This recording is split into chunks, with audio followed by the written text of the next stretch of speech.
fabric from the land of the five rivers.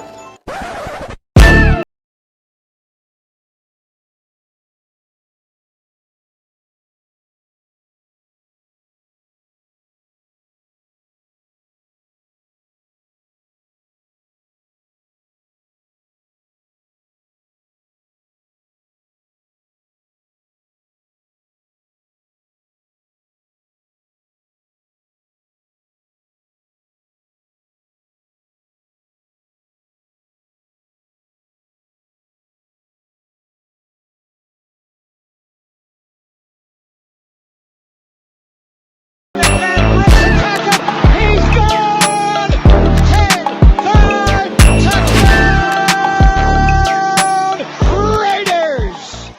2 years ago, when we came to Los Angeles, I really believed that the greatness of the Raiders would be in its future.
We back. Y'all already know what time it is. Oh, you didn't know? 50-50. Welcome to the 50-50 Show with PharoahNFL and the Severe Raider, the realest show for Raider Nation. The perpetuation of the greatness of the Raiders to take a professional football team and give it a distinct characteristic that's different from all others. Make sure to clock in, like, comment, subscribe, and hit that notification bell. Make sure to clock in, hit that like button, hit that subscribe button, hit that notification bell, man. Hey, we back, man, for another edition of 50-50. My guy Severe in the building. Obviously, myself, PharoahNFL. It's Wednesday. Y'all usually used to seeing us on Tuesday, but we had to move some things around this week. It's the off season, but we're here. We're able to make it, man, we got some stuff to talk about this week. It's from mini camps to Christian Wilkins' injury. I don't know what's going on. Doesn't look too good, but we'll get into that. And obviously today I think the Raiders media were able to get some access at minicamp, and not rookie minicamp, the entire team for the most part. It's voluntary minicamp. I think they have a mandatory minicamp right before they have that long layoff before training camp. At some point. I think it's in June, sometime in June. Right now it's voluntary, but they had a pretty good turnout. We'll get into that. And the usual flags on the plays and notable quotables and all that good stuff, man. But if like I said, man, if you haven't already, make sure to clock in, hit that like button, hit that subscribe button, hit that notification bell. But before we move on, man, hey, we got the night crew in the building, man. We got Steve pulling up. He says, yes, sir, man, my guy, man. Hey, Daniel Kim right after, man. Yes, sir. Salute, Pharaoh. Salute, Severe. Man, appreciate y'all, man, holding it down. The mods, man. We got everybody pulling up. We got Raider Resistance pulling up. Is it time to rise from the shadows once again? Hey, man, it sounds like a sequel to some movie. I don't know, man. But we got Michael Smith. Geno throws 7 picks, and Chip Kelly tells Jeanty to change his pre-snap stance, but he does it to read the defense. We're starting out just fine. We'll get into that. We'll get into that. We'll get into that. We'll get into that, man. You make a valid you make some valid points here. Geno, it's early, but Jeanty, we'll get into that conversation in a little bit too. Super Omicron says Wilkins still gets the boot. No, he's still. I think early on he was in a boot, then they took it off, then they put it back on. But I think he's off the boot as of right now. But it's, I guess, let's not waste any time, man. Let's not waste any time. Let's get into the conversation real quick, man. Super Omicron, man, appreciate you coming through.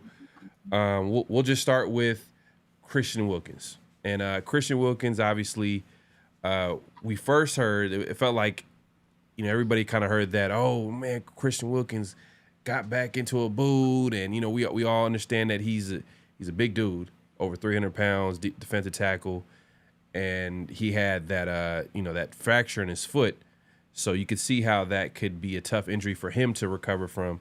And for him to go back into the boot, it's not something that, you would want to hear from a guy that, we're expecting big things from, especially for him as a defensive tackle with that defensive line, with Max Crosby, and then hopefully Kuntz, who's also still recovering. He was there. I think he was there at the presser. He didn't practice or do anything like that. So he's still in recovery mode. I think everybody's talking about Wilkins, but also Kuntz is still recovering. And he's not. He didn't participate in today's mini camp. But the story with him is that he, and this is from the Raiders beat writer. He got into a boot. They took him off a boot, and they put it back on, and now he's off of it. So I know the way the news lately was like, oh, the way they reported it seemed like he went back on it just like recently, like he's on it, he's on the boot right now. But I don't think that's the case. But I mean, Severe, man, what are your thoughts on that, man? Like Christian Wilkins, the over $100 million contract, I think. Didn't he get like something crazy? Something crazy, yeah. Crazy deal. Some people might say the Raiders overpaid to get him because he's not, he's not like, it's not like he was an elite pass rusher. He did have like 8 sacks his contract year, but that was like his best year of his career as far as, getting to the quarterback and getting sacks. But a lot of people who were criticizing the move when the Raiders signed him was like they overpaid for him. He's a great run stopper, but he's a good pass rusher. He's not a great pass rusher. And if you're going to give that type of money to a defensive tackle, you want him to be great at rushing a passer. But, that being said, he did show signs of being a good player with the Raiders, and then he got hurt. Yeah. And now he has this injury where, it's on his foot, and it's like, man, should we be concerned?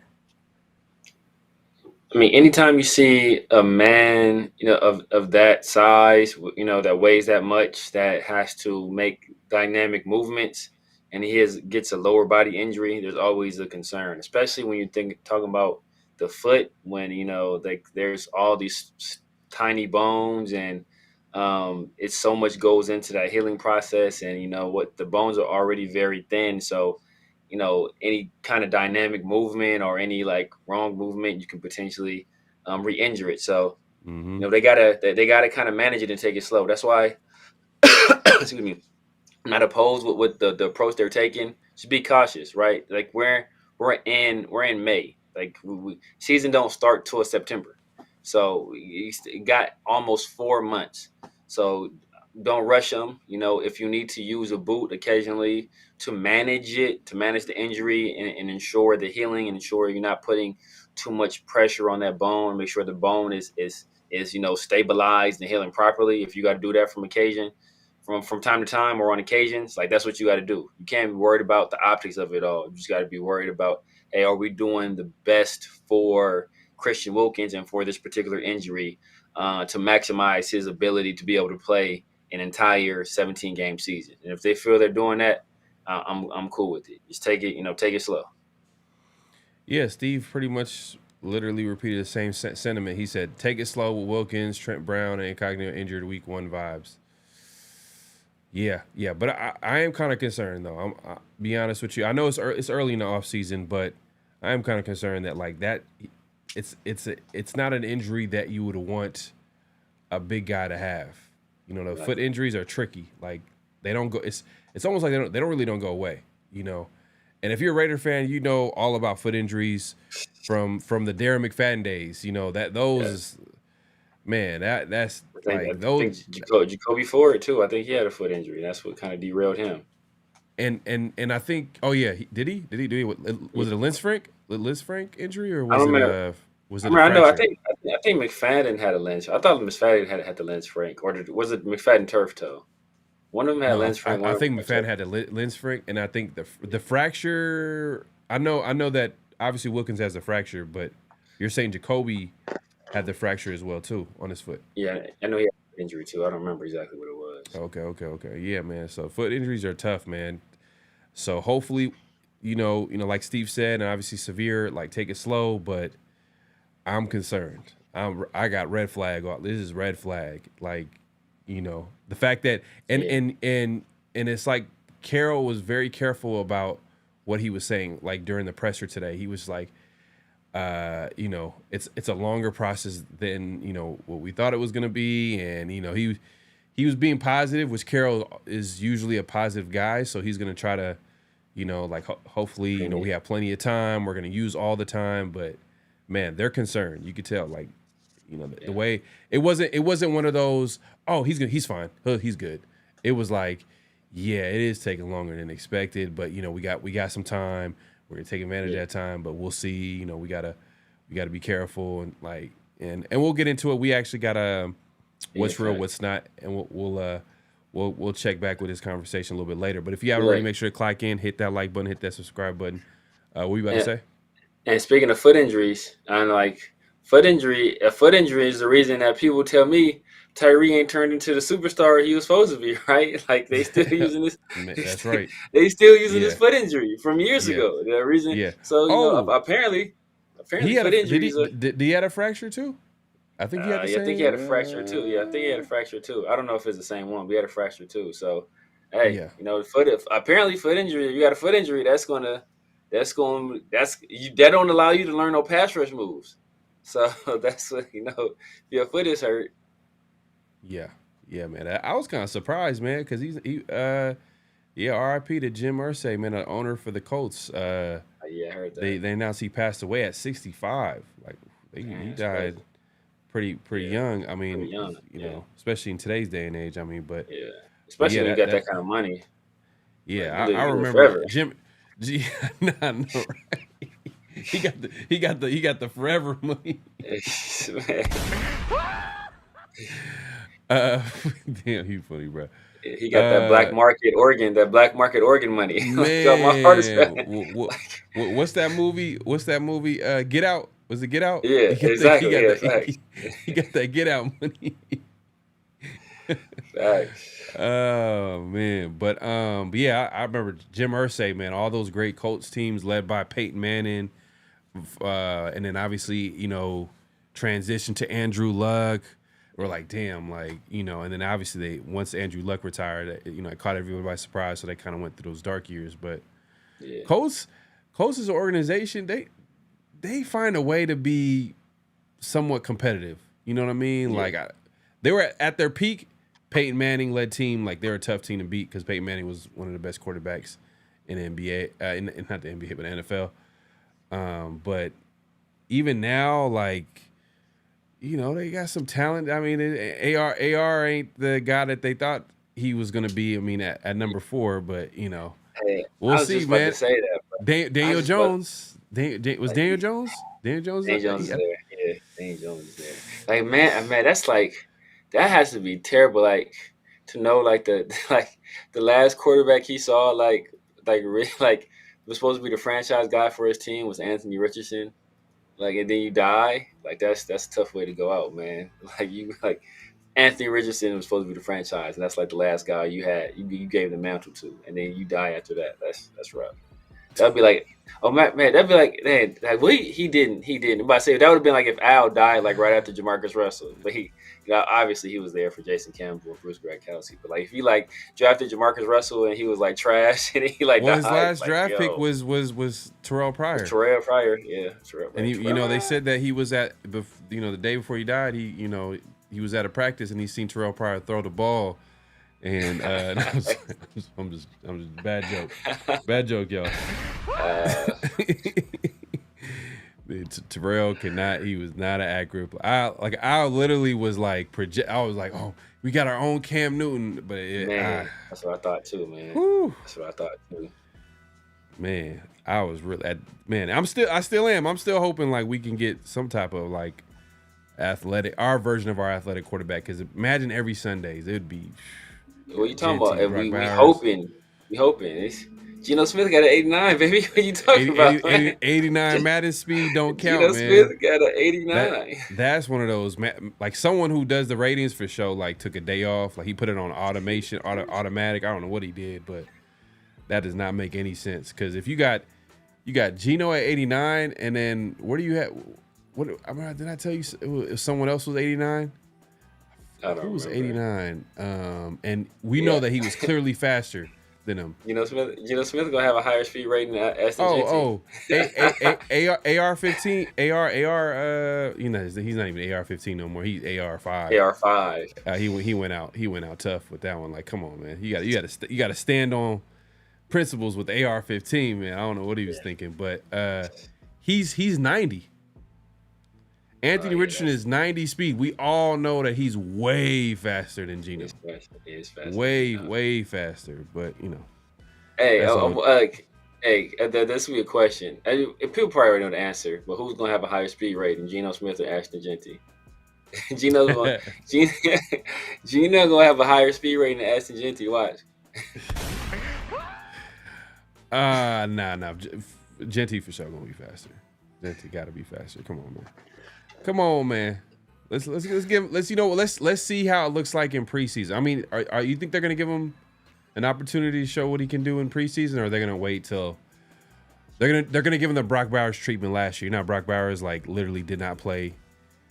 But Brock had an injury though, so that was different. Yeah, he like, did he even play a preseason? I don't even think he had it. Did he have a snap in preseason? I think he did. I think preseason. I think week 2. He didn't play week 1. I think he played a little bit week 2, and not at all week 3, if I recall correctly. Yep, man. Salute to everybody pulling up. Make sure to clock in, hit that like button, hit that subscribe button. And we got everybody pulling up. Man, Chris he says pleasure meeting you.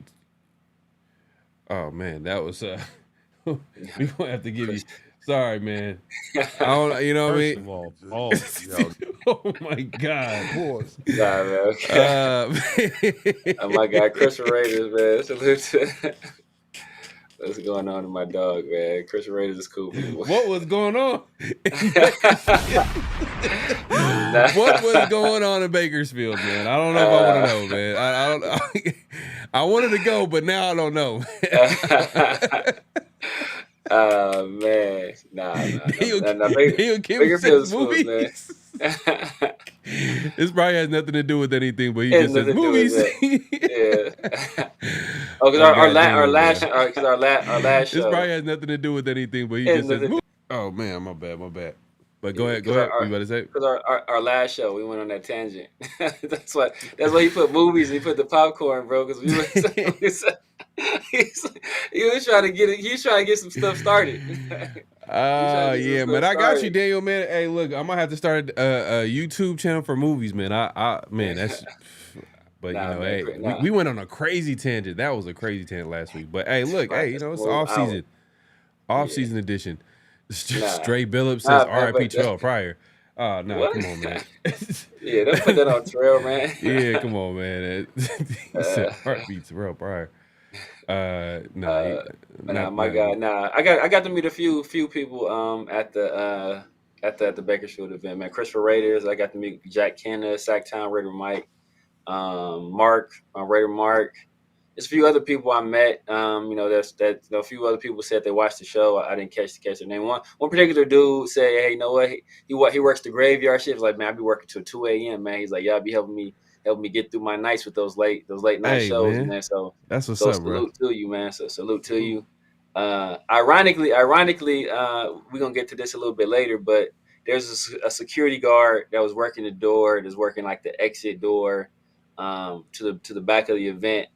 And my guy hit him with a smooth Euro step, and hit the layup on him. So, you know, to be continued on that one. But yeah, no, man, it was hella cool meeting everybody at the event, man. People was asking Yeah. me, did I play for the Raiders? I should have told them yeah. my guy Daniel Kim was supposed to be there. I think Daniel Kim he couldn't make it. I think he said he had to take his daughter's camping or something like that. He had double booked, so. I was looking forward to. Okay. That's the second time we supposed to meet up with. I was supposed to meet up with Daniel Kim. We can't do it, man. So we got. I got to catch up with. With the mod guy Daniel Kim. And just to keep it clear, you're to everybody watching, like, what event was it that happened last weekend that you? This was the Raiders summer kickoff for 2025. It happened in Bakersfield, put on by the Raiders Crusaders. It was a smooth event, man. Jeremy Chin was there. He was there signing autographs. They raffled off some stuff there. JPJ's parents was there, man. Super, super cool people, down to earth. They wasn't around trying to flex on nobody. They was just, just mingling with Raider fans, just interacting, supporting everybody that had a booth there. If you were selling some merchandise, they were supporting you, man. So it was cool, man. It was cool. I don't know if Ray Pete was you there. I don't recall, man. But if he was there when we met, man, salute to you. But yeah, it was cool, man. It was cool. Xavier says, "Can the Raiders strike some money off of Wilkins' contract?" I know Adam Butler effed his foot up, but geez, man. Yeah, Adam Butler did jump on him. That's crazy, man. only the Raiders have stuff like that happen to them, man. It's like bad, only man. us. Rick Ross, you can call it Pharaoh Flicks. We'll figure it out, man. Hey, man, we'll get into that. We had a good conversation last. We'll bring it back too, man. It's off season, so we'll have conversations like that. Now, Paul, we gonna put a pin. Did you watch that movie though? You talking about Tenet? Tenet? No, not Tenet. I haven't had time. I haven't time to watch any movie lately. So I'm talking about Tenet. I'm gonna have to rewatch Tenet, but I'm only damn. You know, it's crazy. Like Tenet was when I watched that, I was like, damn, this is a waste. I just wasted. That's the feeling I wasted my life. I just wasted. But I'm gonna do this just because, Severe's like, you know what? This is a really good movie. You're saying it's a really good movie, really good performance. But I was looking at like Denzel's son, and that's disrespectful. He got a name. What's Denzel's son's name? I think it's John David Washington. I think John David Washington. I just didn't think he had a good performance, but when I watch it, we'll bring back this conversation. When I watch it, we'll bring back the conversation out, and I'll let you know. I was talking about Sinners, but I know you ain't watched that either. But I rewatched it. Yeah, I rewatched Tenet. His performance was better than I thought it was. It's just like he had that one corny moment, but I was like, "Hey, he actually did a good job acting. It was better. It was better than I remember. It was hella like it was. I don't know. Maybe that was his first like big break or something like that. I don't know. The connection to his pops. His pops been in the game for a minute. He's one of the legends out there. But man, I was looking. I was like, damn, bro. Like you were not supposed. I felt like somebody else should have played that role or something. I don't know. Maybe. But that's a whole different conversation, man. But yeah, Sinners. That's another movie too. That I gotta watch for sure. Everybody said that's like legit. It's a good movie. So we'll save that. We'll save that conversation. When I watch it, I'll tell you my final thoughts, bro, and we'll talk some mess, man. Because You watch movies, man. That's my thing, man. Someone says, how tall is Severe? What do you like? 6'3", 6'4"? I'm 6'4". 6'4"? Yeah, hey man, don't mess with Severe, man. He gonna come looking for you. 6'4". I Raider was like, says, I don't know how tall Jeremy Chin was. I was basically eye to eye with Jeremy Chin though. I actually might have had him. I actually might be taller than Jeremy Chin. Was Jeremy Chin out there? He was. Jeremy out there? Chin was there. Yeah, he was there. Yeah. Oh damn, that's dope. That's dope. And hey man, speaking of Jeremy Chin, he had a pretty good day of practice today at the mini camp. I think he had at least one pick. The Raiders defense had like 4 picks, 3 on Geno, and with three were thrown by Geno and 1 thrown by AOC. For all the AOC fans, like, like, hey, he only threw 1 pick compared to Geno. You should be the starter. I already knew that narrative. I ain't been on YouTube today, but I'm sure some people are out there saying that. I'm positive. Yeah. No, it's it is what it is. It comes with the territory. There's always going to be a certain portion of the fan base. They're going to like the backup quarterback over the starting quarterback until the starting. Because when the starting quarterback isn't like elite. Proven, or not elite, or not proven, or we haven't seen them win like consistent amount of games or anything like that, then there's always going to be a question mark. But Raider P says, I was not there, just saw the coverage here and there. Okay. Sure. All right, so he was paying attention, man. He was paying attention. Phil's not good enough to take anyone to the Super Bowl. Okay. Y'all having conversations here, man. Who's the wide receiver 2 and 3 for the Raiders? That's a good question. Obviously, we know Jacoby Myers. He's going to be a starter. It looks like Jack Besh is the guy that they're probably going to pencil in as a starter. Even though he's a rookie. And then, as much as we poke fun at Trey Tucker, yeah, it might be him. It might be him. Just due to experience and like it's his 3rd year. If he has a really good offseason, he might fill into that 3rd role. And I think his skill set kind of like fits in well with like the Myers, who's more of a possession, Jack Besh more of possession, and then you add him to the fold. He's more of a speedy guy. So I would think it would be him. And Chip had success. Like I said before, he's had success, like utilizing guys with that same skill set. Shorter guys who aren't like the most natural wide receivers in terms of their route running and understanding of spacing and all that stuff, but who are fast. Who have great speed and who can get vertical. And he's good at designing plays to get these guys in open space and take advantage of their speed. So, if anybody can get something out of him, I think it's Chip Kelly. And then Geno has some experience throwing to smaller, receiver. He had success with Tyler Lockett up there. Jackson Smith and Jigba is not that big. He's bigger than Trey Tucker, but it's not like he's like some like 6'5", 6'4" guy, right? He's not a real tall guy either. So he's just coming off of having a receiving core with 2, guys who aren't super tall. So if anybody, like I said, if Chip can do it, if anybody can do it, Chip can do it. Yeah. So we'll see. It was a rough start for Geno. Like I said, like he threw 3 picks today, but usually the defense is ahead of offense. Yeah. And in this case, you could understand why. I mean, Patrick Graham came back to coach the defense, his 4th straight year coaching the defense. I know the Raiders lost some players in the offseason due to free agency, but at the same time, like, this system has been in place for 4 years now. So at this point, it's going to be plug and play. And Raiders defense, in my opinion, they're going to be ahead of the curve, especially when you think about Chip Kelly. It's a brand new offense. They're going to have to get used to, what Chip Kelly wants out of that offense before they start playing fast. And it's early, man. I'm not really going to reading too much into this, man. I once training camp rolls around and then you go into training camp, maybe by that like 2nd. Now these days, it used to be that 3rd preseason game where you can really be like, okay, what kind of season is going to be? Oh yeah, it's going to be rough. You know what I mean? Like, or it's going to be good, but But now with this preseason kind of shortened, it's more like that second game, right? The second game is kind of like the dress rehearsal before the season. But it's always good to pay attention to see who's balling out. Anthony Provencio says, "Is Thornton him?" I think he had a touchdown today. Dante Thornton had a touchdown against Jeremy Chin, actually. Little corner route, but hey, look, they're competing. It's good that he's out there. He's out there playing with Geno. Exactly. So they might have some plans for Thornton. Like they're gonna try to have him contribute to this team. They're gonna use him. I don't think he's gonna be the number 3 receiver.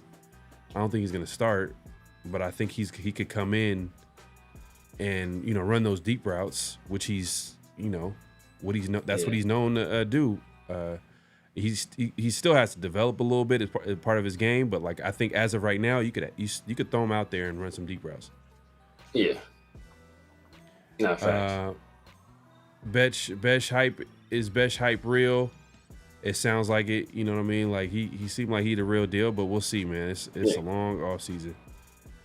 Man. Physical receiver, good route runner. I expect him to be effective. I expect him to be effective.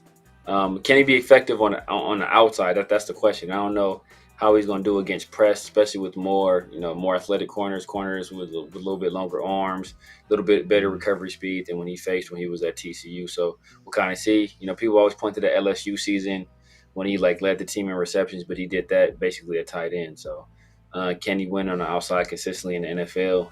That kind of remains to be seen. But I think he'll be an effective player though. Man, people love that movie segment. Daniel Kim brought this up earlier, man. You hilarious. So did Eichenberg. Eichenberg had an interception. Yeah, interception. Hey, he's making plays. He had a pick 6. Severe, man. I know you've been critical. 5th round pick though. You know what I mean? Was it the pick? Was it the pick 6? Yeah, was it the pick 6?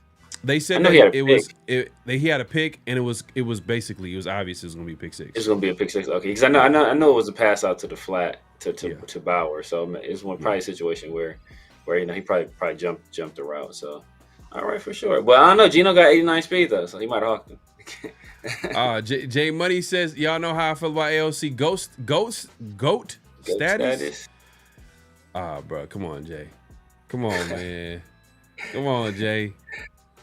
I know you trolling. He's trolling. He's just trolling, man. JR says Steve Harvey glued in hairpiece made him a horrible actor. Right.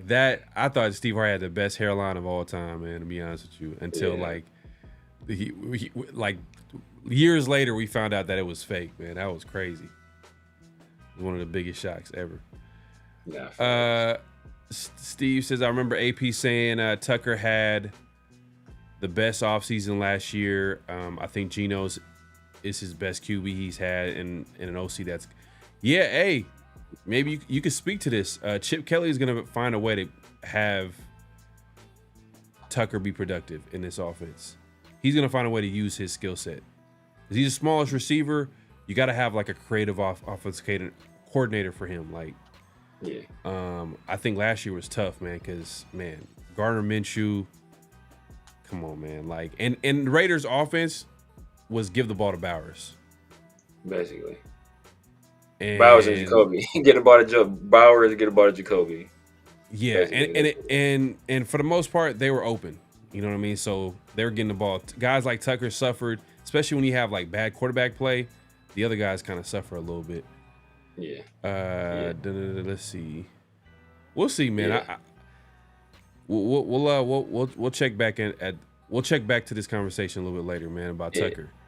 If Chip Kelly can't turn Trey Tucker into a productive player, having the experience he's had with guys like Logan Loya and Kashmir Allen, like guys who are small, even Logan Loya is not even that fast of a guy, but Kashmir Allen is a super fast guy, really not a natural receiver, kind of more of a gadget player. But Chip Kelly was able to find usefulness out of him. If he can't get anything out of Trey Tucker is a lost cause. He's not going to be an NFL player for long. Yeah. That's another thing too. There's about how many receivers are going to make the team? 5, 6, around 5, 6, 5 or 6. Yeah, depending on how many tight ends we carry, but 5 or 6. 5, 6. And depending on how many linemen we drafted two. We drafted two this year. We got Trey Tucker already. We got Jacoby already. So that's like what? That's 4. Is there drafted anybody 3. outside? You should say it again. You drafted 3 technically. Oh, Melot is gonna. You know what Melot's gonna be? He's gonna be. I heard he made someone fall. I heard he made. Was it Jeremy Chin? Was it Jeremy Chin? It might have been somebody. Who was? Damn, we made Jeremy Chin fall. He having a rough day, bro. Yeah, he had a rough day. Yeah, they're getting cooked. Outside the interception. No. But I think Melot. I'm already getting cooked. He made one of the corners fall. Oh, speaking of corners, Darian Porter was out there with the starters, which is like, okay, they already put him out there early. And from what they were saying, it was like he didn't make like any spectacular plays, but he held his own. Like he was okay. Like he was sticking. That's all that matters. Coverage was but sticking. Who is he defending though? That's the question. Yeah. If you out there sticking Trey Tucker, you're like, all right, I ain't impressed. Yeah, it's true. If he was on Jacoby, or if they had Brock Bowers split out wide and you hold your own, okay. Now we're getting somewhere. We out there locking up like Trey Tucker or Dante Thornton or Jack Bish. Like, all right, good job. Yeah. But I forgot who Melot. Let me look this up. He made someone fall. Was it like a good corner? I'm praying it's not Darnay Holmes, because it might be our starter at nickel. So if it's Darnay Holmes, we might be in some trouble. Let me look at this real quick, man. I seen it.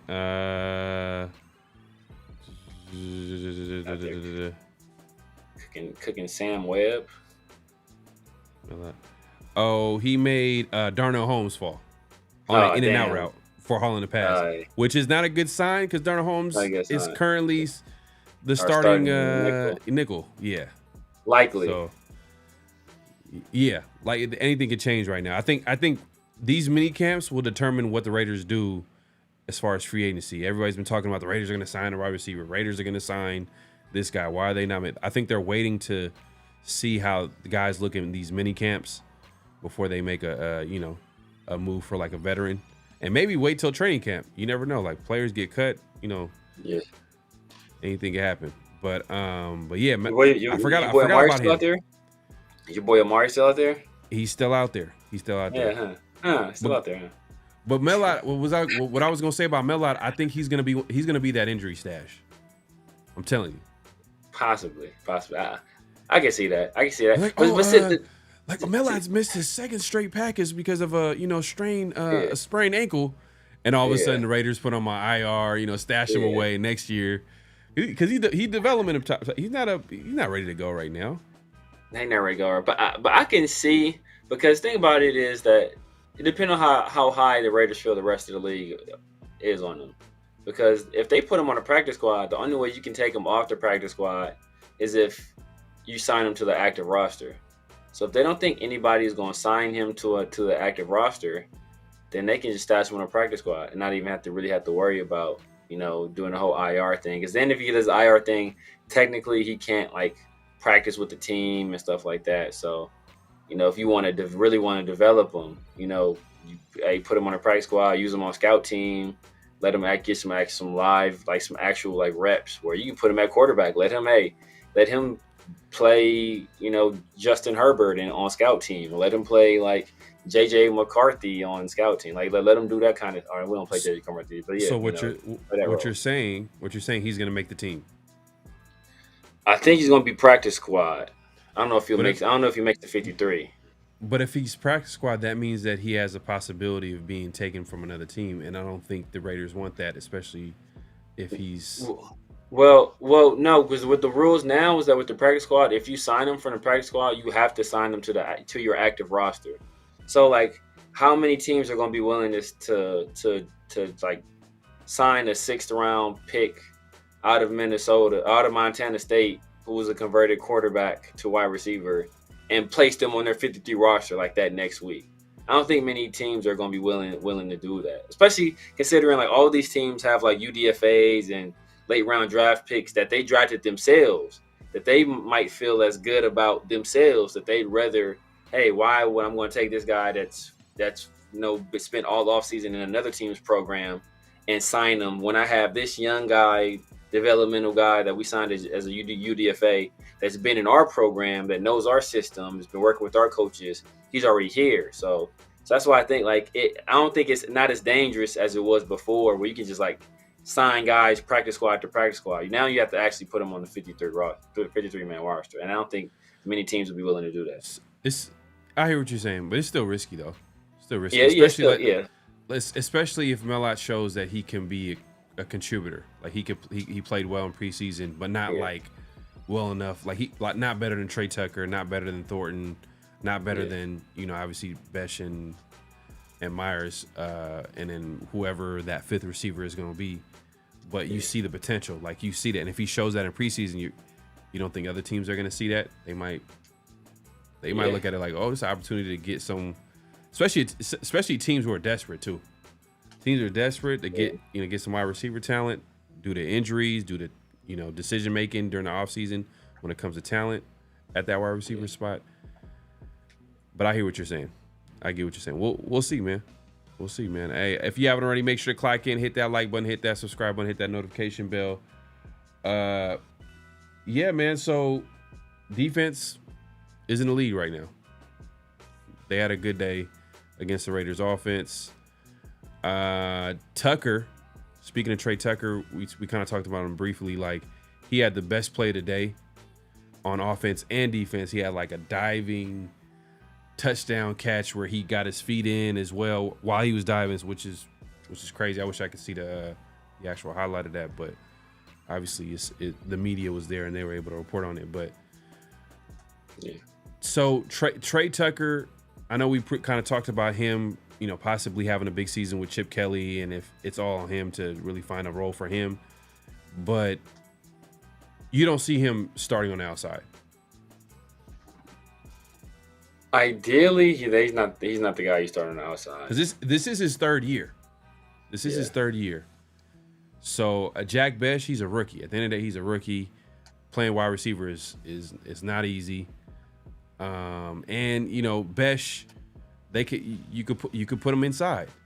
If you hear Steve Smith talking about Besh, that's where it belongs. Yeah, he's tight end. He called him a tight end, bro. Like that's why when he got drafted, I was like, I just kept thinking about like, damn, bro, like. And Steve Smith was on point with his wide receivers takes. Generally, he's on point. Man, he's on point. And the thing about it is that usually receivers like Jack Besh are the receivers he likes. Like people who are like very technically sound, understand how to play those are usually the guys he gravitates towards. They usually like, hey, if you're a big athlete, those usually the guys he's like, you know what, he really don't know how to play the position. Kind of sloppy as a right. He usually is not as high on those guys as he is on the technician. So the fact that he was saying that about Jack Besh, who's a technician, who's a very good route runner, kind of understands how to play the position. The fact that Steve Smith was still like, yeah, he's not really like an outside receiver. He's like a big slot, tight end type. That was like, man, that's kind of rough. But Trey, in terms of Trey, I mean, he had to play outside last year down the stretch, obviously, due to the injuries and whatnot. So he already had some experience there. Even the year before, I think he spent like 45% of his snaps on the outside the year before. And it's not even counting last year. So he has a lot of experience out there. Still don't think, he's a capable enough outside receiver, in my opinion. I don't think he's good enough. I don't think he understands like positioning on the field good enough. I don't think he understands spacing. I don't think he is really that great at like beating certain defenses or understanding like where to sit down on his routes against certain coverages. So would I trust him outside? I mean, he'd have to improve a lot during these camps and in preseason, in my opinion. Yeah, hey, we'll see. We'll see. Like you're right, we talked about Trey Tucker all the time. Like we hated the pick when it happened, but Raiders, he's on the roster. And the reason why we hated the pick, it was more so like, man, like I know obviously Severe, you like your favorite position on a football field is wide receiver. I love the wide receiver position as well, along with the running back position, but on offense, outside of quarterback and all that, we get that, but when I think of a Raiders wide receiver, I don't want him to be 5'2" with T-Rex arms. Exactly. Like, it's, man, because you got to make up for it. You got to make up for it. You got to make up for it. And he he ran a 4.4. I was like, man, at least run a 4.2. Exactly. Damn, like, you're going to be that small, man. 4.3s. You got to be the 4.3s, like the low 4.3s. Something, man. Come on, man. When they say he ran a 4.4, I'm like, man, come on, man. Yeah. But, early on, like, Devontae Adams was, like, singing his praise. Like, man, I never seen a rookie be this prepared, this attentive. Like he really believed in, like, Trey Tucker. Like, he kind of took him under his wing. So hopefully maybe that early on experience to be around, like, a guy that Devontae Adams, I know Raider Nation doesn't like to hear the name Devontae Adams, but he was a great player. I'm not taking that away from him. Devontae Adams could have been trying to sabotage us, though, low-key. So you never know. Yeah, Devontae, man. Let's trying not to forget. sabotage. Like, oh, man, Trey Tucker is that guy. He's like, he really that guy. He really that guy. Right. But Daniel Kim says, tape don't lie, had a pretty good breakdown of Porter. High potential that Porter can grow to be a CB1. Based on a lack of experience, he might get cooked on double moves. Yes, it's for him, it's probably going to be a situation where they got to throw him in there, throw him in the fire, and just let him grow from there. A guy who was thrown in the fire last year was DeCamerion Richardson. Yeah. Does he, take the next step this year? We'll see. But early on, yeah, I know, right? And early on, like Pete Carroll, during the pressure, he mentioned a few names. He mentioned Eric Stokes, a guy that's like kind of like, playing well. Who else did he mention? He mentioned he didn't mention Jacorian Bennett. He didn't mention Jacorian Bennett, but he mentioned Eric Stokes. Who else did he mention?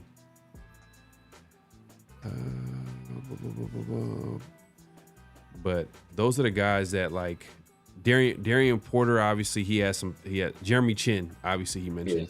Landon Roberts. He mentioned Landon Roberts, kind of like. And Roberts is nice. Which is good. It's good to hear because the linebacker position, that's probably one of the biggest concerns of the offseason of the season. Like, is the fact that, like, we went from. Did he mention Tommy Eichenberg, though? Did he mention Tommy Eichenberg? I think he mentioned the other Berg. No, I'm just playing. No, not at all. But we'll see, man. But to hear Stokes' name early on, that might be a sign that he might be in the lead to be that starting outside corner, because he is a veteran too, and wasn't he like a former first round pick? Yeah. Injuries kind of derailed his career a little bit, so we'll see, man. We'll see. Michael Mayer make an appearance? Nah, not yet, man. Not that I know of. Yeah, I ain't heard anything about him. Not yet, man. I think we'll wait till preseason and see. We'll see what this offense looks like too, man. Like, do you think Pete Carroll, or not Pete Carroll, but Chip Kelly would be able to utilize a talent like Michael Mayer? Oh, definitely. Like 12 personnel, like, try to get him involved. Yeah. But I just feel like, man, like, we haven't seen it. We just been waiting. Yeah. We've been waiting for maybe it's a situation like Kuntz. Remember, we were waiting for Kuntz because we seen the talent. We're just like, man, like, hopefully he gets unlocked. And then, obviously Kuntz was able to, like, get 8 sacks in the latter half of, like, the 2022 season or 2023 season. And then, obviously the rest is history. We all can see, like, he's a talented guy on the other side. But maybe Michael Mayer finds a way to make some plays this year, especially with improved quarterback play. Chip Kelly, at OC. Yeah, might be what the Raiders are missing, because when was the last time we had a good offensive coordinator? Bill Musgrave.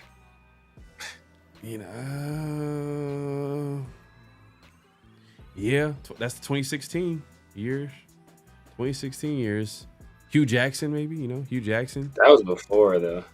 But Hugh Jackson, I ain't gonna lie. Hugh Jackson, I was like, damn, like, I ain't. When I seen him call plays, because before that, it was really some dark years. Yeah, that's the bed and breakfast, though. That was the bed and breakfast, though. So it was the bed and breakfast years, so we can't even, like, it was night and day. But yeah, like, Hugh Jackson came in. I think he took us from, like, 28th in rushing to, like, top 10 in 1 year. But part of that was, like I said, that was bed and breakfast. So salute to my guy Chris from Raiders, man. He has a podcast too. Make sure you guys go over there and give him a follow. You know, he I think he does a show with Jeff and a few other people, man. So Jeff has been on our show before as well. So make sure y'all support those guys. But yeah, man, like I think Hugh has been like the best guy we've had for some years. Bill Musgrave was probably like the last good one. Tommy, you know, John Gruden had his time. Our offense that first year under McDaniels, our offense wasn't bad. I think Josh Jacobs led the league, and Josh Jacobs we ran the ball well. Josh Jacobs ran the ball well. Josh Jacobs. But even then though, we were top 10 offense. We were still like 19th or 20th in rushing. So the majority of those yards weren't coming like from Josh. Josh ran the ball incredibly well, but we still weren't a good rushing team. I just felt like offensively, our passing offense wasn't that good early on. I think maybe it got better as I felt like the talent was able to get their numbers. You know what I mean? Guys like Josh Jacobs were able to get his numbers. Devontae, he's gonna get his numbers like just because they're gonna give him the opportunity to do it, and he's a great player. He's gonna take advantage of that. But I just felt like passing offense that year was off. And you know, Josh Jacobs, he was able to be like the biggest bright spot on offense that year. But John Gruden, the offense was cool. It was just when people forget how frustrating it was in those short yardage, red zone play calling. It was so annoying, bro. Like a lot of people remember all the good things about John, but like I hated bro, it was so predictable. Like when it was third down and short, third down and fourth down, or even in the red zone, we struggled. I just felt like we struggled in those areas. But like as far as like putting together the first 20 plays, it's cooking. Or I don't know. John, I feel like John know how to get a player in a position where he's going one-on-one against a linebacker. Like Darren Waller, he got him open. He got him kind of like if you're a wide receiver, you're gonna get your numbers with John. Or if you're a tight end or wide receiver, you're gonna get your numbers with John. I think John what Darren Waller had is best. I mean, he literally unlocked Darren Waller. I mean, before that, Tim Brown had his best years as a Raider with or one of his best years with John. I'm trying to think before. Amari got traded. Amari got traded. Jared Cook played well for us. Jared Cook, yep. Nelson Aguilar. Aguilar. What's the old boy from that played for? Dang, did you play East Carolina too? I don't think he played. Did he play East Carolina? Dang, what's my man's name? Who? Zay Jones. I never liked Zay Jones, but I feel like he maxed out. He had his best years. He has best years with Groot. Yeah. He has best years with Groot. Maxed out. So he was he was a good guy in the locker room. He worked hard. He was a good, but I never was like, damn, if Zay Jones is starting, that's not good. Let's see. Our suck because Carr couldn't move under pressure. It's part of it. That is part of it. It's part of it, but Carr, but we had that issue before though, so we couldn't attribute it all to Carr. But Carr was definitely a part of it. I gotta look at the numbers again, but I think I seen that Gruden had this issue in the past too. He did. Pre Derek Carr, Gruden 1, version 1. You know, he had issue in the red zone. It was obvious, bro. It was certain times I'm like, what are you doing? Why are you calling? It was, but it's easy to, I know it's easy to criticize the play caller. I get it, but it just kept happening over and over again. At some point, you're gonna recognize a pattern. Law Dog says you guys are. It's gonna be hit or miss. It's gonna be dope. Yeah, man. We'll see, man. We'll see, man. Appreciate you, brother. Appreciate you coming through, man. Crabtree, Dart, Raider Dank Vader, Crabtree. I think he had some of his best years. I think he only had 3,000 yard seasons. But that was with Musgrave though. That wasn't with Gruden. Oh, yeah, it was Musgrave. Yeah, it was Musgrave. As soon as Gruden got there, Crabtree, he's like, hell no. Like, I don't know.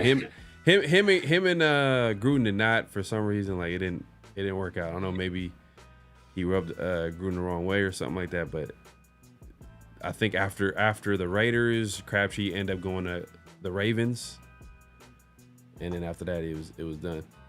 Y'all forgetting third? Oh yeah, Renfro. Third Renfro under Gruden, under Gruden, he was cooking. Bro, we're gonna see what Renfro does with the Panthers, but he maxed out Renfro for sure. Man, speaking of, man, I heard, man, it's my our fan favorite. I got one of my favorite guys. Anytime we did a mock, I damn near always took him.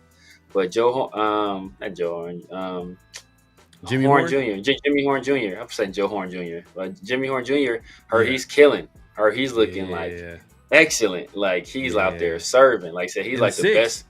And they took him in the 6. He took him in the 6. Which Raiders could have easily Tommy Malott. We took Tommy Malott. Man, we always doing some stuff like that, man. But yeah, so but this is OTA, so I don't want to put too much into it. But you know, Jimmy Horn is a guy I liked as a receiver. I thought he was vastly underrated. And so I'm glad he's doing his thing. Like I said, he said he's looking better. He's like one of the best looking receivers they got out there. Yeah, man. We'll see, man. But early on, like he's like that's been the talk of Panthers mini camp and offseason is like they really like him as a receiver, and that's a good thing for the quarterback over there. I mean, I feel like they're making a big effort in getting Bryson. They're making a big effort in getting him weapons. Because last year they drafted a receiver, what, in the first or second? First. Out of, was it? They trade up in the first? Yeah, yeah. Out of South Carolina, yeah. And then what, this year? Who did they get this year? Teterow. They drafted Teterow, yeah. They said Jimmy Horn is outplaying Teterow early on. Playing Teterow, yeah. So we'll see, man. We'll see how that looks like. But if you haven't already, make sure to clock in, hit that like button, hit that subscribe button, hit that notification bell. Let's move along, man. It's that time, man. It is that time, man. It's flag on the play. Personal foul, 69, offense. He was giving them the business. So this week, man, Severe, if you want to lead the way and give us the first flag on the play. We got a couple today. Let's go with the first one. What's the biggest flag right now? The biggest flag for me. My personal biggest flag. You know, I sent this over to Pharaoh. Actually, Pharaoh sent it to me too. So this is a flag collab. We both saw this. Now everybody saw the Raiders. They released a video today, and I don't know if anybody's familiar with. You know, if you're not familiar with basketball, it's players doing a Euro step. You know, Euro step is playing basketball. It requires some coordination, some nice footwork, some balance. Some fluidity. As you see it pictured here. You see Max doing it. We saw 76. That's Caleb Rogers doing it. We saw JPJ doing it. There's a certain player who doesn't fit any of the criteria. Look at this. Oh my God. Look at the start. The start was disgusting. And then Ja'Cory Bennett traveled. Like, oh my God, bro. You traveled like you James Harden. But look at this start. But how you get an offensive foul on the football field? This is terrible, and we wonder why Tyree ain't got no pass rush moves. Look at the start. He already looked bad. Just that first start, bro. Look uncoordinated. That footwork, man. Footwork bad. But you know, hey, he had the broken bone in his foot. Hey, he's still recovering. Yeah. 3 years later, he's still recovering. And I know Pharaoh, you thought the same thing. I immediately thought the same thing. I was trying to find the sound, but I couldn't find it. But we think back to when Nate Hobbs was on the Rush podcast with Max Crosby. I think they were talking about B-ball, and they were talking about who's nice and who will be on their starting five. And Max said obviously himself. He said Nate. I want to say they said Jacoby. I think they said Christian Wilkins too, if I recall correctly. I think they put Christian Wilkins on the team, and they were like, who will play? They couldn't figure out who will play the 5, and they were trying to throw out names. I think they threw out. Did they throw out Mayer? I think they threw out Mayer. I think they threw out somebody, maybe it was a Horsted too. And then they asked about Tyree, and they both laughed like, well, DC, you already knew, bro. You already knew. But they asked about Tyree. It's like, oh, what about Tyree? And they both was like, man, Tyree, he's the most rigid, uncoordinated. It's like they're just like low key going in, like not going in on them, but they were both like, nah, bro, Tyree, like he's so stiff as a player, bro. He could never, we would never put him on our hoops team, man. And you see as he struggles learning pass rush moves, like all this, it's not exactly 1-to-1, but having that footwork piece is important. Like you think about it, right? Remember when the Raiders had their little like team basketball or intramural basketball game, right? There was like Christian Wilkins was the best guy out there, and Christian Wilkins is a guy. Hey, he has pretty good footwork as an interior defensive lineman. Think about Khalil Mack. What sport did Khalil Mack play first before we started playing football? He played basketball. Same thing with, obviously he hasn't had NFL success yet, but Michael Mayer, he was a basketball player. Even Brock Bowers, he played basketball in high school, because a lot of those skill sets translate, just having that footwork and that coordination and that understanding of that spatial awareness and understanding where your body is in respect to like your opposition and how to maneuver around them. And Tyree can't even do that unblocked. Now imagine him trying to do that while somebody is attempting to block him. It's not, I don't want to read too much into it, but it ain't looking good. Nah, definitely flag on the play, but like there you go, co-fathering him. Yeah, definitely flag on the play. I agree, but it's a flag on the play just because. Yeah, obviously we've seen that he you can see like how awkward he looked trying to like do the Euro step, but it's more so I just, like you said, you brought it up. I just remember that clip.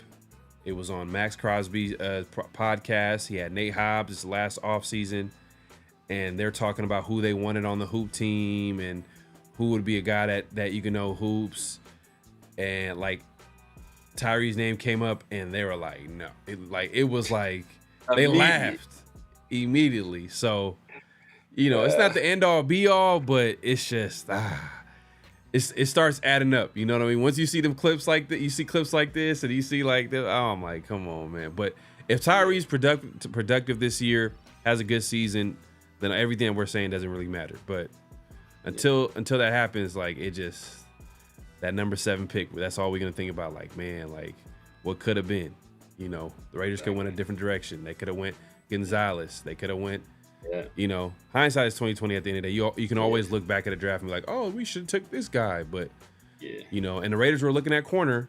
Their corner was at the time was being mocked to him. And I think a lot of people wanted the Raiders to pick was Devin Witherspoon. Who took that guy? Ironically, Pete Carroll. And then obviously Jalen Carter. That's like the biggest one, but there was no way the Raiders are gonna pick him. Probably. Which is bro. That came from up top, man. That came from up top, man. That came from Mark is like, nah, I ain't gonna deal with that. Like I own the team. I gotta deal with the backlash. Y'all just I would have dealt with it, bro. They'll forgive me when we win it. Like when we start winning, they'll forgive me. Right. Al would have did it though. I would have did it. I would have walked up to the podium, flipping everybody off, making a pick. I would have sold his soul. He was like, oh shit, yeah, ready for the Super Bowl. Bro. He gonna do it no matter what, man. But yeah, man, definitely flag on the play, but we're not done yet. We took one person we should have never have taken. The one person, yeah. But you know what? I gotta give credit to Severe, man. You called it from day one. You were just like, bro, like this dude, you did not like him. You didn't like his get off. And guess what happened? What was the one thing he struggled? Like that was everybody knew it. Like we could see, like literally they said hike and he was still in the stance. Yes. 4-point stance. But yeah, man. Steve says Jalen Carter. Like, yeah, I know, bro. It is what it is, man. It is what it is. But let's move it along, man. We're not done yet. We got another flag on the play. Yes. And the next flag on the play is the owners recently put up a vote to get rid of the tush push. Like they're really trying to ban this play that, teams like most notably the Eagles, they're dominating right now. They're like winning. They just won a Super Bowl. Obviously. And I'm like, why are people trying to ban a play that we all know, like no one's getting hurt from it? It's just that the league can't stop it. Exactly. And the thing is, every team could do it. Yeah. But the Eagles just do it better than everybody else.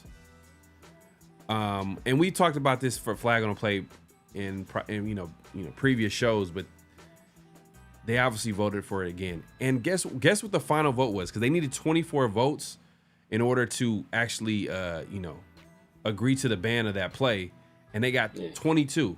So it was 22 to 10 votes, which is actually pretty close. So like literally the majority of the league wants this play gone. Like crazy. That's wild. And I'm not gonna lie, man. You know what makes this even a bigger flag? The Raiders are one of the teams. Mark Davis and the Raiders voted to get rid of it. They voted to get rid of the play. Mark Davis is a hater. I don't know. He was a hater. Come on, bro. Come on, man. Come on, man. I did not like flag on the play, bro. Flag on the play. They trying to steal the Eagles personnel, people, and they trying to take away the tush push at the same time. Bro, what happened? What happened to being competitive and just being the better team and winning? Like at the end of the day, like Mark should know out of he should know of all people, like the Raiders did whatever it took to get a competitive advantage. Exactly. So he's trying to take away the competitive advantage, and it's not even a competitive advantage. It's like literally, they're just good at it. Exactly. They're better at it. Like, imagine saying like, "Oh yeah, your quarterback can't throw a deep pass because he's just too good at it, man. Like he's just the most accurate deep ball thrower in the NFL." I'm just saying. That's how crazy it is. It sounds to me that they're trying to get rid of a play that they haven't proven that players are getting hurt, because that's what they're trying to say. That's the biggest argument. And I think former Eagle Jason Kelsey, the center, he was out there trying to basically show the league and the owners like how it's not going to be a play that players get hurt. Bear with me 1 second, man. But yeah, man. What are your thoughts on the league trying to ban it? I think it's dumb because for two reasons. First of all, anybody can run a play. So like, if you want to run the play, just work on the play itself and run the play. Be successful at it. And I think it's dumb. The second part reason I think it's dumb is because it's the Eagles not going to be doing this that much longer. It's going to come a point in time where somebody does get hurt and they're going to stop. Their offensive line is currently constructed. I don't think they're going to have together for too much longer. So I think some things are going to change there. And the more success Jalen Hurts has as a quarterback, at some point he's going to be like, "Yo, but I want to put my body through this play multiple times a game." Maybe in emergency situations we'll do it. And this is almost like, remember when the Dolphins were running the Wildcat? With Ronnie Brown, and nobody could stop it, and then teams figured it out, and then they stopped it, and then the Dolphins couldn't run it no more. So that's what's going to happen. Some teams are going to figure out how to stop this play or how to make it less effective, and then they'll stop running it, and then we'll be on to the next play that the league can't stop. That's just what happens. Yeah, man, that's funny, and it reminds me too of what's another thing that the league couldn't stop. Remember when the read option for a few years, especially the 49ers and Kaepernick, no one could stop. Remember Kaepernick had against who? Against the Packers, a team that's pretty much leading the way and proposing this ban. Yeah. Where Kaepernick was literally running wild over. I think he had 170 some yards. Rushing at QB. I thought he had two, but maybe I know he set a record in the playoffs. Didn't he have 170 yards rushing for a QB? I was like, God. Yeah, I thought he had 200, but I could be wrong on that. But I know he set the playoff record for rushing by a quarterback. Yeah. Yeah. So it happened to a team like the Green Bay Packers, who are the team that they're complaining, but guess what? Teams are agreeing with them. So I'm like, come on, man. What's going on here, man? But the biggest flag, though, this is a Raiders show, so we got to give it to the Raiders too. They're getting they're getting a big flag from us, man. Because come on, man, just be a good team, just be the better team, just draft well, put the best players out there, and figure out a way to win, man. At the end of the day, I don't think whatever the Eagles are doing is a problem. So it is what it is, man. Let's see what the chat's. Severe, if you can get into the chat real quick, man. I'm having some technical issues, bro. Yeah, facts. That's My guy DC said the Eagles gonna run 20 tush pushes on the Packers. Facts. But ironically though, the Packers were one of the teams that stopped it in a pivotal moment. They actually like stopped the play. So the fact that they're doing it, it's all brinks, like not gonna say brinksmanship, but it's gamesmanship where it's like, hey, you know what? We know we're gonna play this team in the playoffs. Or we're expecting to play this team in the playoffs. It could be for, NFC championship game, and it's going to come to a situation where it's going to be a third and short or a fourth and short, and we want to take this weapon out of their repertoire. So it's all strategy, and I don't like it. I'm not mad at it, but it's kind of weak to me. It'd be like if you playing Street Fighter and somebody like keep hitting you with an Hadouken, and you like, hey, I'm gonna write Capcom and make them take this out the game. Like what? Like why? Just figure out how to stop it. Like rather than like get this eliminated from the game itself. So it's all kind of weak. But if you can take away a weapon from another team that know is a signature weapon of theirs, and make them rethink their strategy. Hey, if you can take that shot, obviously 22 other teams or 21 other teams agree with the Packers wanting to take that weapon out of their arsenal. So, that they weren't too far off. Dixon says the Eagles going to run 20 tush pushes on the Packers this season. Yeah, facts. Yeah. They're going to do it like every other play just to get them mad. Right. Yeah. Mark did want to be opposed to what Goodell wants. Yeah. Didn't want to get okay. Yeah, I can see that too, but at some point, bro, you gotta sack up. You gotta sack up, bro. Yeah. Like Mark is kind of like the opposite of his pops a little bit. Like he doesn't want to. He's more like he played the way he played the politics game. Like he's not gonna like push or like try to. I don't know. He's not like a maverick like Al Davis. Al Davis would be like, nah, we're doing it our way. I don't care what you think. And guess what? We're gonna sue you. too. Yeah, but that's relative to how important the Raiders are to the league. Like back then, the Raiders, you can make an argument that the Raiders were the most important franchise in the NFL at that point. So like, Al Davis said something. Like I made this argument. Like me and Chris were having a conversation. What were we talking about? I think we were talking about Josh Jacobs. We were talking about leverage, right? Like how does leverage work? And like when does somebody have leverage? And I was like, leverage is only as valuable as somebody is willing to let it be. All right. And I use the example, and I said, hey, you know what? Let's say Chris was like a super villain, right? And let's say like I'm married and I have a wife and kids, and Chris kidnaps my wife and kids and was like, hey, you know what, Severe? Give me $200,000 or I'm going to kill your wife and kids. And if I'd be like, all right, bro, whatever, and hang up, like, does he still have, he don't have leverage no more. So, and that's kind of where the Raiders are right now, where they don't have that same kind of leverage that they had in the past, where Mark Davis can make a threat and Goodell going to be like, all right, well, whatever, man, do what you do, and then just hang up the phone. So we don't got that same kind of pull no more because we're not as valuable to the league right now. But if we start winning, then they got to look at us a little bit differently. Right. Winning changes everything. Winning changes everything. But the Raiders are just one of those classic franchises, man. It was disgusting for them to leave Oakland. That's how, because it just didn't make any sense. Like, it's just Oakland. Like in my mind, I'm like, all right, if they leave Oakland, go back to LA. Like LA just it looks a little bit more. That's what they wanted to do though, but the NFL kind of screwed them out of that. That's why they say the Raiders don't got no power because the Raiders already had the agreement in place. They already had the thing all worked out. It was gonna be them and the Chargers and Carson. And the last second, who came in and threw a wrench in that deal? Jerry Jones and his billionaire homie Kroenke. And they're moneyed in the NFL, and Jerry Jones has a lot of pull in the league. So they were able to flex their muscle, nix that deal, next thing you know. And then obviously Stan Kroenke had the money to basically finance his own stadium. So the NFL was like, oh, money, and we got Jerry Jones power. Like, we'll roll with that. So, and next thing you know, instead of the Raiders and the Chargers in Carson, we get the Rams and the Chargers in Inglewood. So, that's what it is. But I mean, to Oakland fans, it's different moving from Oakland. Because that there's that sentimental value. Me, I just wanted the best stadium possible, and we all knew that wasn't Oco.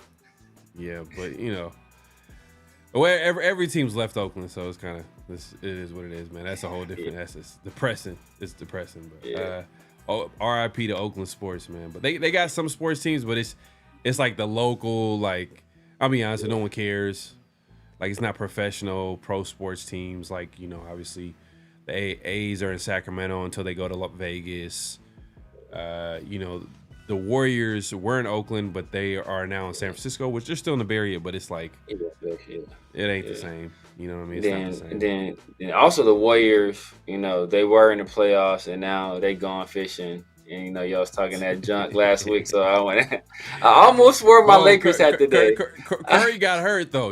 Man, that's like, come on, man. LeBron and LeBron was overweight. That overweight player that y'all traded for over during the offseason. I mean, during the season. LeBron was hurt. LeBron was playing. I think he said he's playing on a torn meniscus. I mean, so he was hurt. He's like 50 years old, man. Yeah, exactly. Like, y'all, Raiders not the Raiders, but the Lakers need to figure out some things, and be honest with you. Like, they need to start building around. That's why they traded for Luka. Yeah. Bro, but then they're going to have to give him a contract. And you know what? You know what would be crazy? What happens if the Dallas Mavericks GM ends up being right? And what I mean by right, I'm saying like it wouldn't be the first time. Well, he was right about Curry. I'm not Curry, but Kyrie. He got Kyrie. Yeah.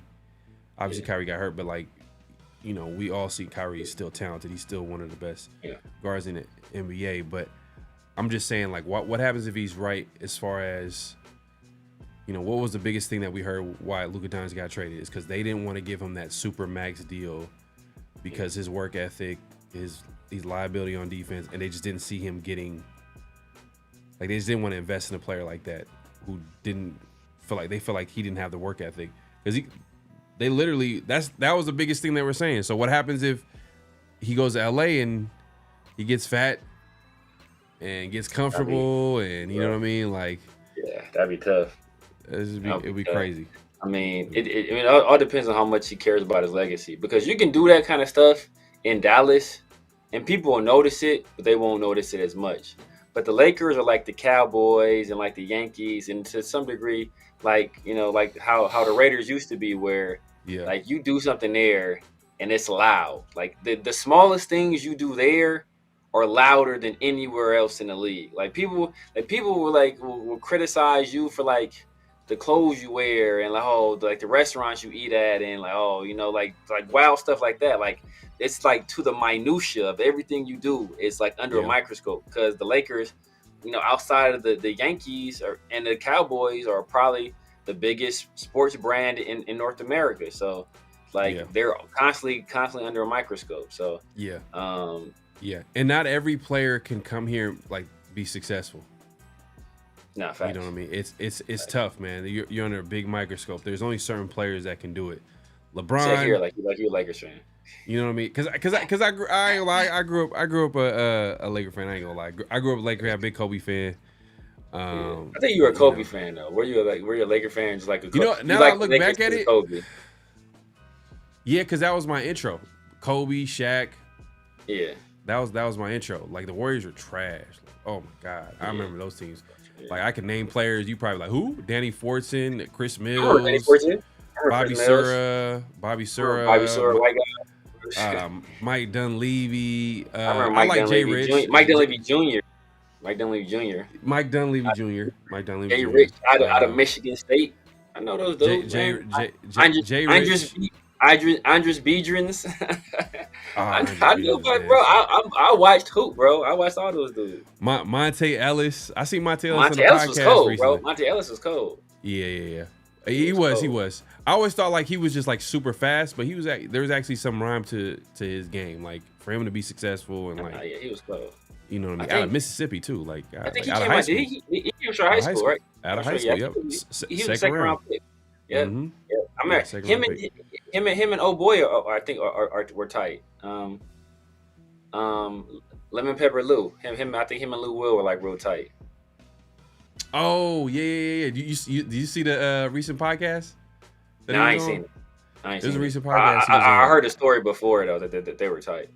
Yeah, so basically they were like the two guys that like were like they were two best out the class or coming out of high school. Because I think Lou Will came out of high school too. I think so. Didn't Lou Will come out of high school? I think so. The Sixers drafted him. The Sixers drafted him. Sixers drafted him. But yeah, like when he said like in his workouts, like he was paired with him. Like they were going at each other, like, you know what I mean? Like it was like, but there's a good podcast he had. I'm trying to think who was it on? Whose podcast it was on? Is it Carmelo's? No. It you know, everybody got a podcast nowadays, man. But it was it's gonna come to me, man. But Jeff Teague, Gil. No. I'm gonna look this up. All the Smoke. Not Paul George. It's not one of the big podcasts. Paul George. Not Paul George. Nah. Danny Green. Everybody, so many people got Paul podcasts. But I'm telling you, bro. Like it's so many people. That's why I gotta look it up. Is it Josh Hart? Josh Hart. I think Josh Hart got one. Nah. Hold on. Let me look this up. Monte Ellis. Let's see what we'll say. I'm gonna get to the chat real quick. AJ says Raiders. I see it now. It's Out the Mud with Zebo and Tony Allen. Oh, okay. Damn, that's a super obscure podcast. Yeah. Super obscure. Nah, but it was actually good. It was a good podcast, bro. Yeah. It was good, man. Tony Allen is a dog, though. Tony Allen was a dog. Yeah. Well, Kobe said like that was like the best defender he ever played against. That was the best defender he ever played against. So I was like, damn, that's high praise. You know, like later in his career, like where he's like, you know what, he don't care about giving anybody no type of competitive edge. You know what I mean? Like at that point. But if you haven't already, make sure to clock in, hit that like button, hit that subscribe button, hit that notification. But not yet. Nah, it was. And that, this wraps up flag on the play. But Dixon, he said podcast P. Nah, it was Out the Mud with Tony Allen and Zebo. Zach Randolph, also known as Zebo. Yep. Farrah call him Zebo for a reason. See, Brim, see that was a little before my time though. Like that's like before I started. I wasn't watching sports like that at that time. You know what I mean? Like I wasn't watching. Those were the Don Nelson years. That's the Don Nelson years. Now, Mitch Hey, Don Nelson was coaching. Don Nelson was coaching Mitch Richmond, Tim Hardaway, and Chris Boland. Yeah. Damn. So he coached the We Believe team, and he coached the damn. All right, bro. That's wild, man. C-Web. How long did C-Web play for the Warriors? Michael Petrus. I know he got traded. Michael Petrus, Air France. When they called him Air France. Man, Air France. Yeah, Air France. Jeez. Don Nelson was later. Yeah, Don Nelson was the coach for the We Believe team, but then he had a long coaching career. No, he coached them for sure. He coached those teams. He coached the Mavericks. He coached that Warriors team. For sure. He coached that Warriors team. The Mitch Richmond, Tim Hardaway team, run TMC. He coached the team with C-Webb, with Chris Mullin. He coached that team. Okay. Yeah, he had a long coaching career, bro. For sure. He coached that team. I think PJ was that the team. Was PJ assistant coach on that team? PJ Carlesimo when they got choked out? Nah. What was it? Latrell? Hold up, that was not a Warriors. That was not a Warriors team. That was like a Knicks. That was with the Knicks. Nah. Latrell Sprewell. Nah, when he choked somebody out. Nah, had to be with the Warriors. Did he choke Van Gundy? He didn't choke Van Gundy. It's PJ Carlesimo. But Brian Shaw was on the team. I want to say it was the Warriors. I think it was the Warriors. I think PJ Carlesimo was assistant coach on that team. Look it up. Look it up. Don Nelson for sure coached that early Warriors team though. Nah, Latrell did choke. He did choke a coach, but I think it might. It was PJ Carlesimo. Okay. I know for sure it's PJ Carlesimo. Okay. But I remember that. That's a classic NBA Yeah. So story. look. The Don Nelson coached the Warriors from '88 to '95. Then he had the Knicks and he had the Mavericks, and he came back to coach the Warriors again 2006 to And 2010. brought him back, man. He brought him back. He brought him back to the playoffs. I remember for sure because the way he coached, like he was low-key revolutionizing how offense was being played back then, and that was like before D'Antoni was doing it. So Don Nelson was a G. Like unfortunately he never got a chance to win the ring, but he was a dog. He was a monster, bro. He's like I don't even think he ever went to the finals. He's like one of the best coaches to never like go to the finals. I think he's the winningest coach to never win the finals. He was definitely like a trailblazer to like today's NBA, like that fast pace, positionless, like got like the Al. Like if you remember, like I'm gonna go back to the We Believe team, the Al Harrington, Steven Jackson, Biedrins was a guy that they throw in there, but they used to go small. They probably had Al Harrington at center. They'll have like Steven Jackson played a 4-3. Baron Davis. I remember Baron Davis. Baron Davis from out your way, right? Baron Davis, yeah, he went to UCLA too. Yeah. BD's a monster, bro. He was with the Warriors. Yeah. Even ending with the Hornets too. But yeah, man, let's move it along, man. Make sure to clock in, hit that like button, hit that subscribe button, hit that notification bell. Reese Rock says Tony Allen said KG would be behind yelling. You're gonna lock down Kobe, but if he gets past you, I'm here. KG, the ultimate teammate, man. Yeah, I mean KG. He was trying to win that title, man. He was wanting to win that championship, and he did. Osenware set the tone for fast-paced 3 in space. Now, facts. Yeah. Yep. Yes, sir. The Suns were doing it before then, though. Oh yeah, like 05, like 06. Suns were doing it with D'Antoni way before that.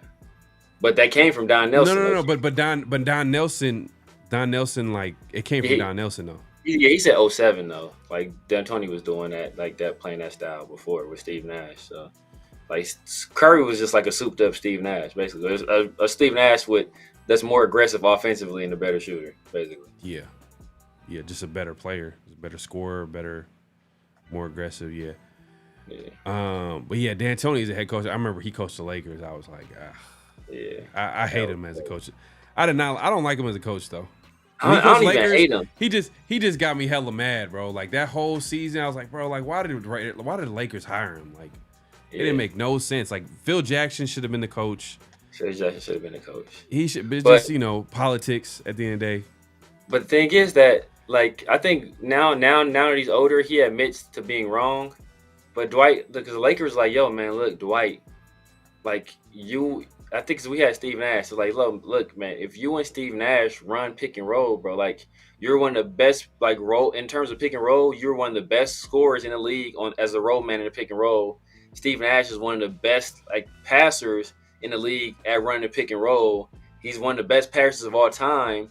You're one of the most athletic bigs in the league. Like, let's run this pick and roll. This is what I've had success with. Let's just run this. And Dwight was like, no, I want to get touches in the post. So he refused to run it. So that's why they couldn't run the offense like you wanted to. So Dwight has said, like, you know what? I should have just listened. Like, if I had listened and did what they said, we could have had a lot more success. But I was just so, like, adamant that I didn't want to do that. And he's like, also, like, my back. So I wasn't fully healthy from my back, so I didn't want to do it that way. So, so that's what he kind of said. But he said he kind of regrets, like, that taking that stance. Yeah. Dwight is one of those players had a weird career. Like, he'd be like, at one point, you're like, man, this is an all-time great player as far as, like, how many Defensive Player of the Year's award? Like, and you can see the talent, shot blocker, athleticism. Like, he led his team to the finals, like the Magic. Like, he ruined the Kobe LeBron finals, like, like. But then there were moments where, like, it's just like, I don't know, man. Like when he came to the Lakers and he went to the Houston, like, it was downhill. But then he was hurt though too. To be fair, he was hurt. But he's not a post scorer. That's the thing. He's a lob guy. He's a roll man and a hell of a defender. Can he score some out of the post? Yeah, because he's super quick, super athletic. But he's not a guy that's going, hey, you know what? Give you all kind of moves in the post and do it. That's not his game. That's what he wanted to be. It's just not that. Yeah. But yeah. No, man. He did. He had that team was like built around him. Like everybody, like from Turkoglu, JJ Redick, Rashard Jameer Lewis. Nelson. Everybody could shoot. Rashard Lewis. Yeah. Like everybody could pretty much shoot. Yeah. Dwight couldn't catch a pass from Steve Nash. Like, people start calling Dwight soft. Like, damn, his whole career. But he ended up, years later, comes back. He wins the championship. You know what I mean? He the bubble championship. So it is what it is, man. Salute to my guy, man. Salute Pharaoh Severe, man. Appreciate you coming through, Jeff, man. Appreciate you pulling up, man. Congratulations, man. He's a freshly minted grandfather. Just had a grandson. Oh, man, congrats. He was talking about it, man. So yeah. Congrats, man. Steve put the link in the chat, man. Appreciate you. If you haven't already, make sure to subscribe to my guy. Dwight would drop the ball and get hit out of hands. Now he wasn't, but he wasn't like Kwame. He wasn't Kwame Brown. He wasn't Kwame Brown. He wasn't that Thiago bad. Splitter. It's like, yeah, man. But hey, let's move it along, man. Let's get to notable quotables. This is where we play some quotes that we find interesting, and we have a conversation about. So let's go with the before I play the clip, man. If you want to give the intro to the first notable quotable. Yeah, man. I think obviously in this year's first round, the Raiders went with Ashton Jeanty. And one of the things that was notable about Ashton Jeanty is his stance in the backfield. I think they call it like the Michael Myers stance or something like that. Mm-hmm. I think that's what they would call it. But basically he's like standing straight up. It looks when I first saw it, I was like, this is the dumbest thing I've ever seen in my life. It looks dumb, but hey, he was killing with it. And coming into the league, I think there was some speculation about whether teams would ask him to make that change, and we got some confirmation as to what that decision ended up being. Oh yeah, we're actually gonna play this clip. We're gonna show the clip, I should say. And this is a interview he had with, should we call it a Raider hater? I don't know, like a Raider. Something to do with bad luck. Just bad. Just bad.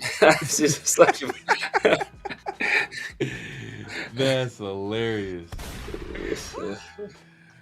All right, man. That's crazy. Kay Adams sits down with Ashton Jeanty. Let's go ahead and play this clip here.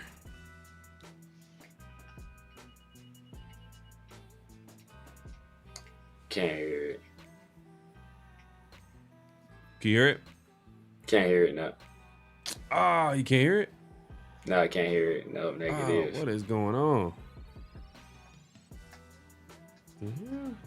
So that's just why you don't draft running backs in the first round. You can't hear what they're saying.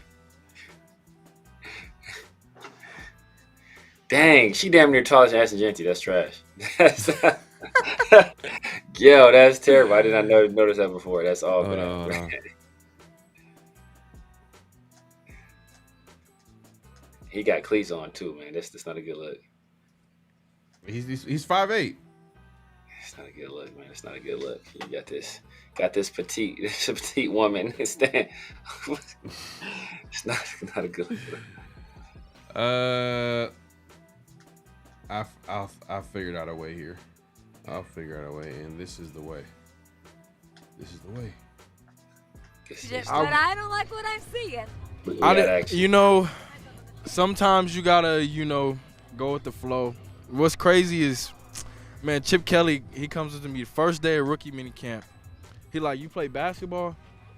Like, you ever play basketball? I'm like, yeah, I played basketball. Like, I could dunk, all that. He's like, okay. He was like, show me how you would guard me. Like, and he acting like he holding the ball. Let's do this, get up. He like, show me how you would guard me. He holding the ball. Like, act like you holding the ball. Okay, got it, yeah. Then I'm like, I'm here. Yeah. Like, I'm, you know what I'm saying? Yeah. And he was like, that's exactly why you got to be down in your running back stance. No, you were so convicted. I was, and but. then he won? Just like that? That's all it took? He won for now. I'm going to try to persuade him one day. I gotta earn my stripes, make some plays first, but I don't think it's going to be there. Yeah, man. So that's Ashton Jeanty pretty much talking about how he's going to be changing his stance Am I frozen? You frozen. Yeah, you frozen. Oh, damn. Hold on 1 second. But yeah, Severe, if you want to talk about the clip real quick. Yeah, man, that's as we kind of saw, Chip Kelly, he was able to convince Ashton Jeanty to change his stance, because you think about if you're getting ready to make dynamic movements, right? Like, what puts you in the best position to make those dynamic movements? Is it standing straight up, flat-footed, or is it in a lower position, knees bent, where you can like lean either side and make an explosive movement either way? When you're kind of standing straight up, that's not the best position out of which to make a dynamic movement. Like, just think about, like, if I told you to jump up as high as you can, the first you're gonna do is bend down and jump up. You're not gonna just like jump straight from your toes, right? Like, if you think about when you're running a track meet, like, what are they usually? How are they usually standing? Like, if you're running like a fast race, you usually get down in a lower stance because you explode more out of that stance. So when you're standing straight up, that limits your explosion from that position, because you're flat-footed, you're not in a dynamic position, your muscles aren't in a position to really explode forward. So I understand, why Pete wants that, but I also understand why people don't want Ashton Jeanty's stance to be tampered with, because he has success with it. But he has success with it in the Mountain West. Like, this ain't the Mountain West no more. I hear you, but like when he says it helps him see the alignment of the defense, and then you think about he's 5'8", you're just like, that's why you're gonna draft 5'8" running backs in the first round. I'm just like, come on, man, like. But we'll see. I mean, look, at the end of the day, like, it's just an adjustment that he's gonna have to make. I don't think it's gonna be that big a deal. And I get the standpoint of, like, you're going to be more explosive if you're a little bit lower. We all know low man wins. But when he says that it helps him see, and then you think about how tall he is, you're like, man, he's only going to get smaller if he's going to get low like that. So he's not going to be able to see the defense, which we always what do we talk about with Jeanty? Like, what's one of his best strengths? His vision. Yeah, so, but the thing is that, like, even when he starts running, he's not running like straight up, he's running low. So if he's trying to get like a pre-snap read on the defense, like, nothing stopping him from standing up, taking a look, and then getting back in the stance. Like, there's nothing wrong with that at all. Like, hey, stand up. You know what it is, though. Defenses will make those last minute adjustments. They'll slide to the left, slide to the right, whatever the case may be. But we'll see. We'll see. You can't notice a defense or a defensive line sliding to the left or sliding to the right, bro. We got a lot more to worry about than his stance. That's right. Off top. Yeah. It's just that look. That's my concern is the fact that he was great at it. Now you're trying to change him to something that you want him to be, and if he doesn't play well, are we going to blame him, or are we going to blame the coaches? I mean, I'm going to blame him, but but then what happens? What happens if like they make that adjustment and he plays great? When I say great, I mean he's dominating. Are you going to blame the coaches, or are you going to blame him? I'm still going to blame him, because a lot of times it's psychological.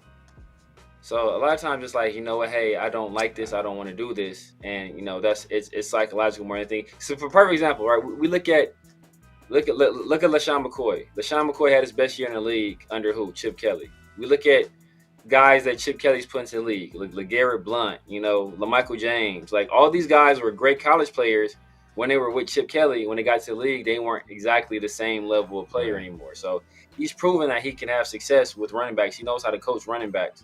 So I think, like, a guy that knows how to coach running back, who knows how to get the most out of the running game. We just saw him do it with Quinshawn and with Travion. Yeah. I think we should, trust in what that guy's saying. Bro, like, when you responded and said that, it's still on Jeanty, this is how I felt, bro. If you want to crown them, then crown their ass. But they are who we thought they were, and we let them off the hook. That's what I think about the coaching staff, man. We let them off the hook. You let them off the hook, bro. The coaches, they got to take some blame. If I'm just saying, hypothetically speaking, if he struggles and then they make that adjustment and he's dominating, like what are you doing? Like, I think it's psychological at that point. I think it's more psychological, more. If he struggles doing it, I think it's more psychological than anything. It's because it's not. I don't think it's like, oh, you know what, like every running back in the history of the league is ran this way, and Jeanty's the only person that can't. Like that's wild. Like that's wild. Right. That's like what, like bro. That's not a me problem, bro. That's a you problem. So if you can't do this, that's on you. So I think and I don't think it's. There's been examples though. There have been examples, not specifically like this scenario, but I'm saying there's been examples of players being very unorthodox and doing something a certain way, and that's what makes them successful and great. Yeah. You know what I'm saying? Yeah. But Daniel Kim says I heard on the go ahead. Like throwing motion, like I'm saying, like throwing motions and stuff, like. But that's different though. Like somebody's throwing motion, that's different than like how somebody stands behind a quarterback. I think like throwing motion is like that's a little bit different. Like if you need to stand a certain way to like I can only stand straight up or I'm not good, like bro, then we in some problems. Yeah.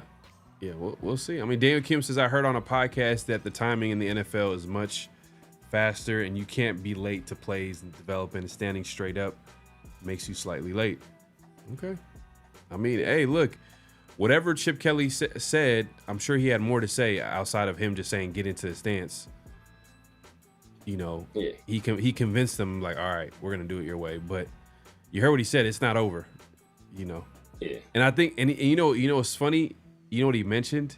I don't know how you would view this, but he mentioned branding because that's kind of his thing. How you feel about that? I can see that. I can see that. See, but like that's already a red flag, bro. That's already a red flag, bro. That's already like, bro, like that's already a red flag. Like that's not what you should be thinking about is. First of all, bro, we spent a 6th pick on your ass, bro. Like I don't give a damn what your brand is, bro. You better come out here and score some touchdowns. Like that's all I care about. That should be all you should care about because the rest is gonna take care of itself, bro. But if you like, and how you gonna like? I don't even know how you even brand that. Like how you brand like standard like it's like I even brand. I don't even know how you like. First of all, that shouldn't be in your mind. But how do you even like brand off of that? Like this is how I. But that's today's athlete. They're thinking about. It looks strange. Yeah, but it's different though. It stands out. Yeah, that's the way they're looking at it. And in today's athlete, they care about their brand. Like they care, like that's something that they care about because they know that they can transfer that into whatever. You know what I mean? They could. Yeah. You know, it is what it is. That's today's generation. If he's thinking about that and not thinking about being like the most effective he can be as a player, man, that's like I said, like that's just business. Yeah. It's business. But we've heard nothing but good things about who he is as a player, how he is as a worker, and any of that stuff. So I wouldn't say it's a huge concern as of yet. But if your brand is on your mind in terms of like how you stand on the field, when the coach is telling you like this is gonna be more effective, but you're like, oh man, but you know, like my brand though, like nah, bro, that's not a good look. Did Darren Sproles start for the Chargers? Did he actually start? I think he did at some point. Yeah, at some point. I don't think he was ever like the full-time starter. He was good. He was good though. He was good. He wasn't a great running back. He was very effective. He was very effective. Yeah. You know, and especially special teams. Yeah, special teams value. Obviously, yeah, he was good. He was a good receiver out the backfield.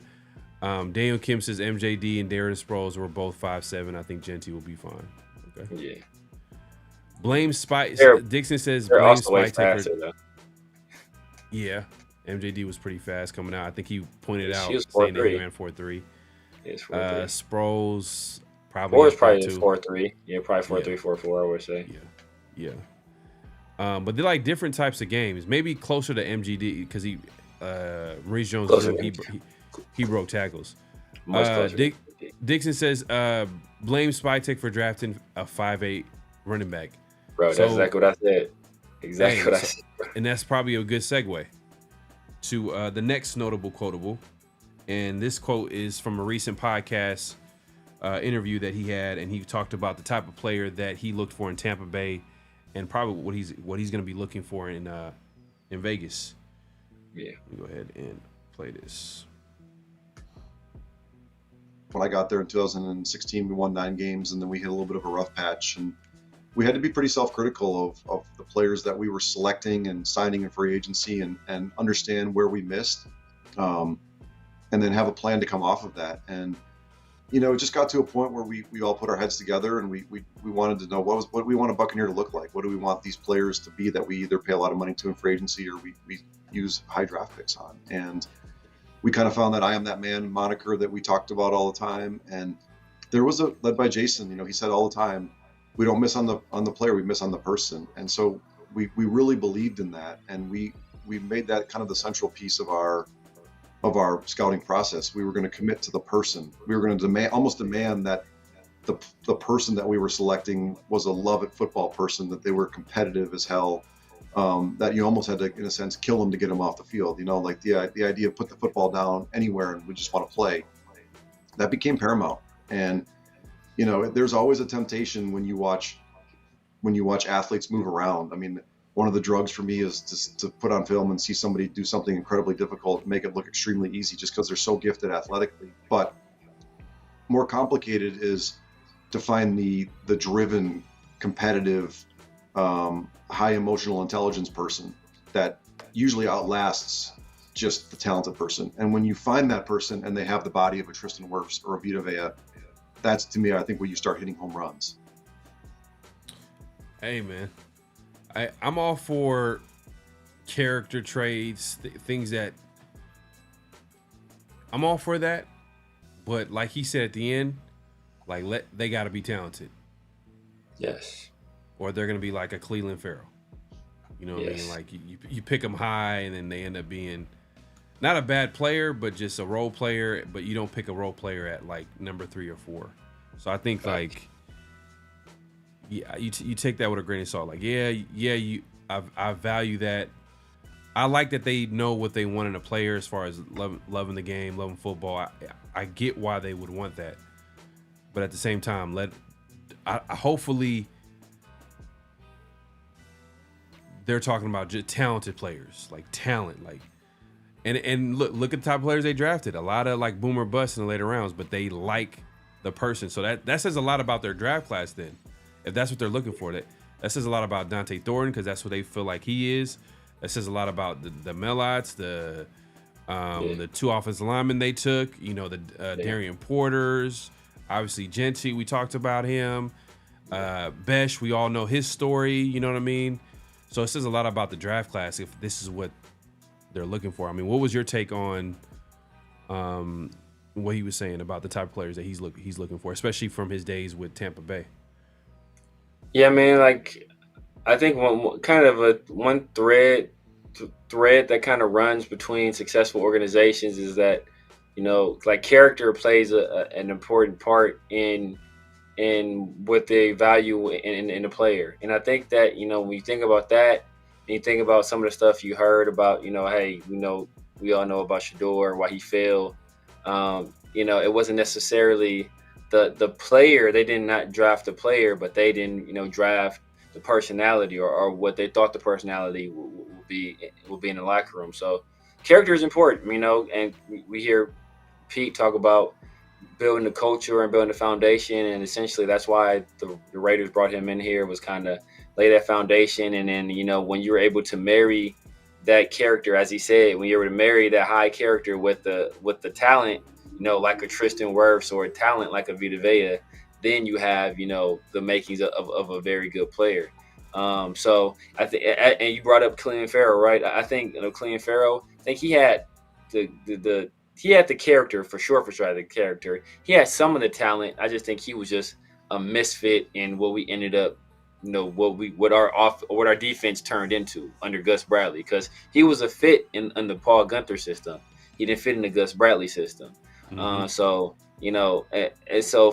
sometimes in order for these things to work, you need some organizational stability, because you can't be switching regimes now. So that's why we're able to get a better look at a guy like a Tyree, because even though the head coaches has been 3 different, this is their 3rd head coach now, he's still had the same defensive coordinator, essentially the same defensive philosophy. So we're getting an actual chance to see, what, either this guy is going to work here or he's not. And sometimes you don't get that. And, no matter how high your character is or how much talent you have, sometimes if you're just put in these precarious situations, like you're not able to reach or fulfill your potential. So I think all of that stuff is important. And I'm glad to see that, hey, we're finally we finally have some people in place that are thinking about all of these things.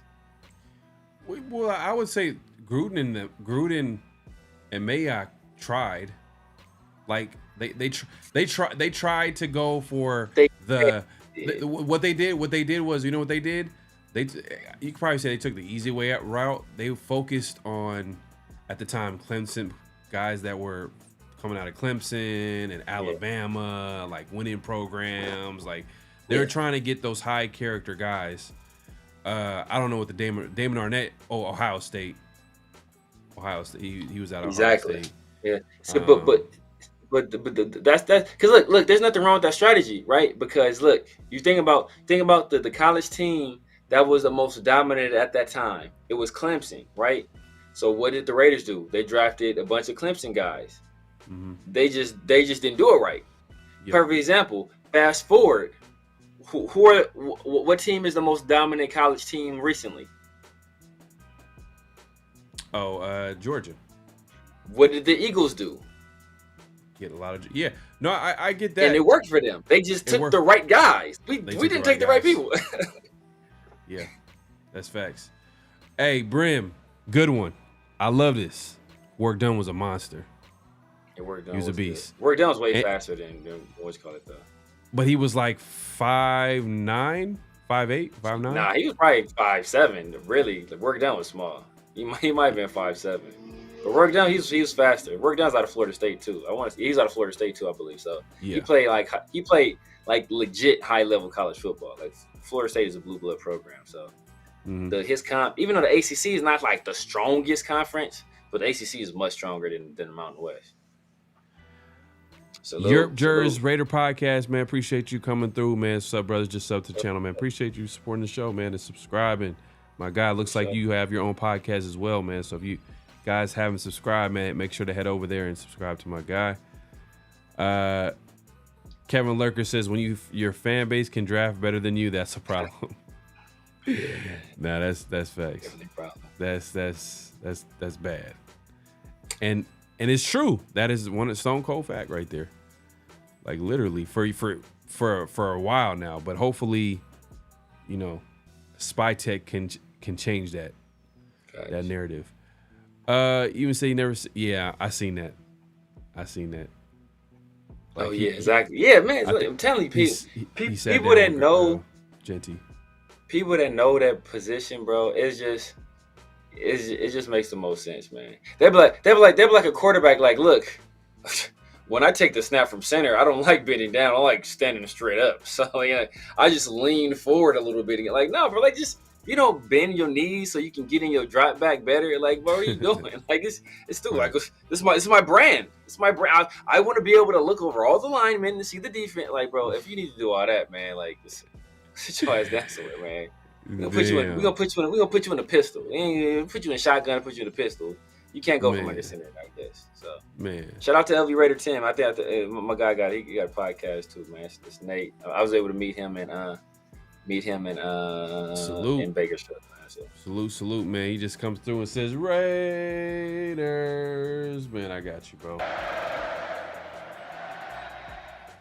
Man, appreciate you coming through. Now it's all good, Yerp. It's all good. Rosetown in the building, man. Appreciate you coming through. Work Done won a national title in college. Okay. Yeah, Bobby Bowden with one of the legends, Bobby Bowden. Mm-hmm. But yeah, let's move it along, man. Let's get to what's real, what's not. This is where we say statement. Y'all react to it, and as well as us, if it's real or it's not. So I'll say statement. Obviously, we'll react to it and say if it's real or not, as well as everybody else is watching. Let us know in the chat. And the first what's real, what's not statement is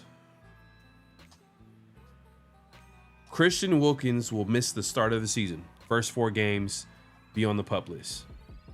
Is that real or is it not? Christian Wilkins, defensive tackle, who got hurt last year, who recently we heard, obviously he was start with his injury. He was on a boot, then they took it off, then they put it back on, and they took it off. He will miss the start of the season, be put on the PUP list, but pretty much, and miss the first 4 games. Is that real or is it not? Let me know in the chat. It just seemed like it. I just feel like that's what's gonna happen. Like, especially with Carroll, I'm gonna say it's real because I feel like, especially with Carroll saying we're gonna use all the time. Like, damn. Like, and he seemed pretty concerned. You know, Carroll's a very positive coach. He's super positive. Everything. But when his name came up, you could tell like he was trying to be positive, but at the same time, he's like, man, we need as much time as possible for him to get healthy because right now it's been a long process because he got hurt 7 months ago, pretty much. Yeah. And he's still like coming out of a boot. Like, man, that's getting, you know, we're not in training camp, but you know. But I'm gonna say it's real. I'm gonna say it's real. What are your thoughts? I like to buy a vowel. I'm obviously nah. I'm gonna say, you know what, man? You know what? I'm gonna play devil's advocate, and I'm gonna say not real. I'm gonna say not real. You think about it right now, right? You think about it right now. The foot had progressed enough to the point where he was working out. We saw footage of him working out with the team, you know, in those early voluntary mini camps. Then obviously, you know, he hit a little bit of a setback, so they have to, you know, they dialed things back a little bit. But he's a guy. Pete also mentioned that he's being diligent in his rehab. He's, you know, in the facility doing everything he needs to do. I think right now they're in the voluntary phase of camp. It's not, first of all, it's not mandatory camp, so he doesn't even have to be there. You know, he's already been in this defense previously, so it's not like he's like the reps are that important to him. You would ideally you want him getting the reps, but it's not like, hey, you know what? If he doesn't get the reps, it's going to stunt his development. He's already, you know, established himself in the league, and it is a bone. Now it is a small bone. And I think you still have to be very cautious with those small bones, but we think we got almost 4 months until the season. Now, usually bones heal in like a month. You feel me? So at that point, it's just managing. You know what? The area where the break is. Are we managing it correctly? Is it fully healed? You know, like what kind of movements can he do without, you know, having the risk of re-injuring it? So I think that given the amount of time he has and the fact that it is a bone break, even though it isn't his foot and those can be tricky, I think he makes it back. I don't think he starts out on PUP. He maybe misses a game, maybe. I think maybe like first game he's like questionable, and he doesn't play the first game. But I don't think he starts on the PUP. Steve says he should be treated the same way we would treat Crosby if he was injured. And if that's the case, like Pete Carroll said, we're gonna take advantage of all the time that he has available. I think they're gonna look at it from a perspective like, is he ready to go week 1? Where's he at gonna be week 2? Okay, you know what? Let's not risk this. You know what I mean? Yeah. If he's that type of player for the Raiders, which he, you know, obviously they signed him to a big time contract, defensive tackle. You can just think of the possibilities of him, Kuntz, and Max Crosby on the field, which that hasn't happened yet. I think it happened maybe for a game and a half. You know, Kuntz got hurt. Did Kuntz get hurt right after week 1? No, Kuntz got hurt preseason. Oh, he got hurt preseason. He didn't play. He didn't play at all. He didn't even play. So He didn't play week 1. He didn't play at all in the preseason or nothing. I don't even think he made it to training camp. I don't believe, if I recall correctly. He didn't. He got hurt. He got hurt early. He got hurt like running off the field, or either on the field for a workout or off the field from a workout. But he got hurt like in the most like benign, crazy way. So they've never played together. why do players go on PUP? It's a strategic reason why players go on PUP, because they don't count against the roster. So if things get tight, right? The Raiders got, they're preaching position, like they're preaching competition right now in every position, and if the competition gets tight, obviously Christian Wilkins is not going to be. Some people are like they're agreeing with you. Some people are agreeing, saying like, you know what, maybe not 4 games, maybe not the PUP, but maybe the first couple games. If it's going to be first couple games, why don't you just, strategically speaking, keep a player on the roster? While a Christian Wilkins, who's not going to be ready week 1, week 2, you could just, let's see. Actually, you know what? We didn't even get into the schedule. No, we didn't. But the reason for that is that. So look, he's, yeah. Because look, you think about it. Like, let's say he misses. First of all, you look at the schedule. Week 1 we play Travion Henderson. Week 2 we play Amarian Hampton. I'm telling you now, bro. I am going to go ape shit. Let Travion and Amarian outplay this dude. I'm going to go ape shit. Be ready now. Be ready now. If these dudes outplay Jeanty, the Colts. My point is, you definitely need him against the Commanders. Like, definitely need him against Commanders. And there's a very good chance you need him against Chicago, because you need to pressure you need to put some pressure on Caleb, and ideally you get some pressure from the interior. It kind of forces him out, outside of the pocket into either Kuntz or to Mac. So you want some pressure. You don't want him to be able to step up in the pocket. So, and you don't want to put him on the PUP if you don't have to, because you want him available for as many games as possible. So, and think about when the injury happened. It happened fairly early last year. So if you go think about it, it's been like several months from what is it, late October or October of last year, all the way to September of this year. If that's not enough time to heal, then we have some serious, like 1 or 2 extra games ain't gonna make a difference if it ain't healed by that time. We have some massive concerns at that point, because it could be an injury that follows him throughout the rest of his career, because it'll be almost a year. No, and that's why there's a concern, because you could see the concern in Pete Carroll's voice, or the way he was explaining the whole situation with Christian Wilkins. As much as he is as a positive coach, you could tell he had to temper down, expectations, and talk about it's taking longer than expected, and they're going to use every time that they have available to them, which is basically the entire offseason, training camp maybe, and maybe a little bit into the season. I'm just saying, if this was Max Crosby, or if this is an injury where obviously he's a 300-pound man, got a broken bone in his foot that he needs to heal up, you're gonna try to take your time, bro. Like, you want to take your time with this injury, because obviously there's some setbacks. Yeah, because he was in a boot, he was out of a boot, then he went back into a boot. Like, so there must be some type of setback. So now they're gonna have to reevaluate their strategy, and their strategy is like, you know what? Let's just focus on rehabilitation now. Like, let's not force the issue.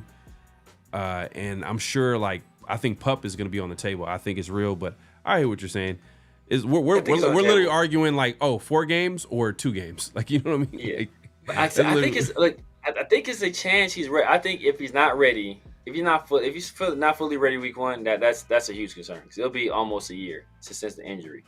So I think PUP is a consideration, but you would hope not. And I would hope that the boot is that's precautionary to keep the bone stabilized.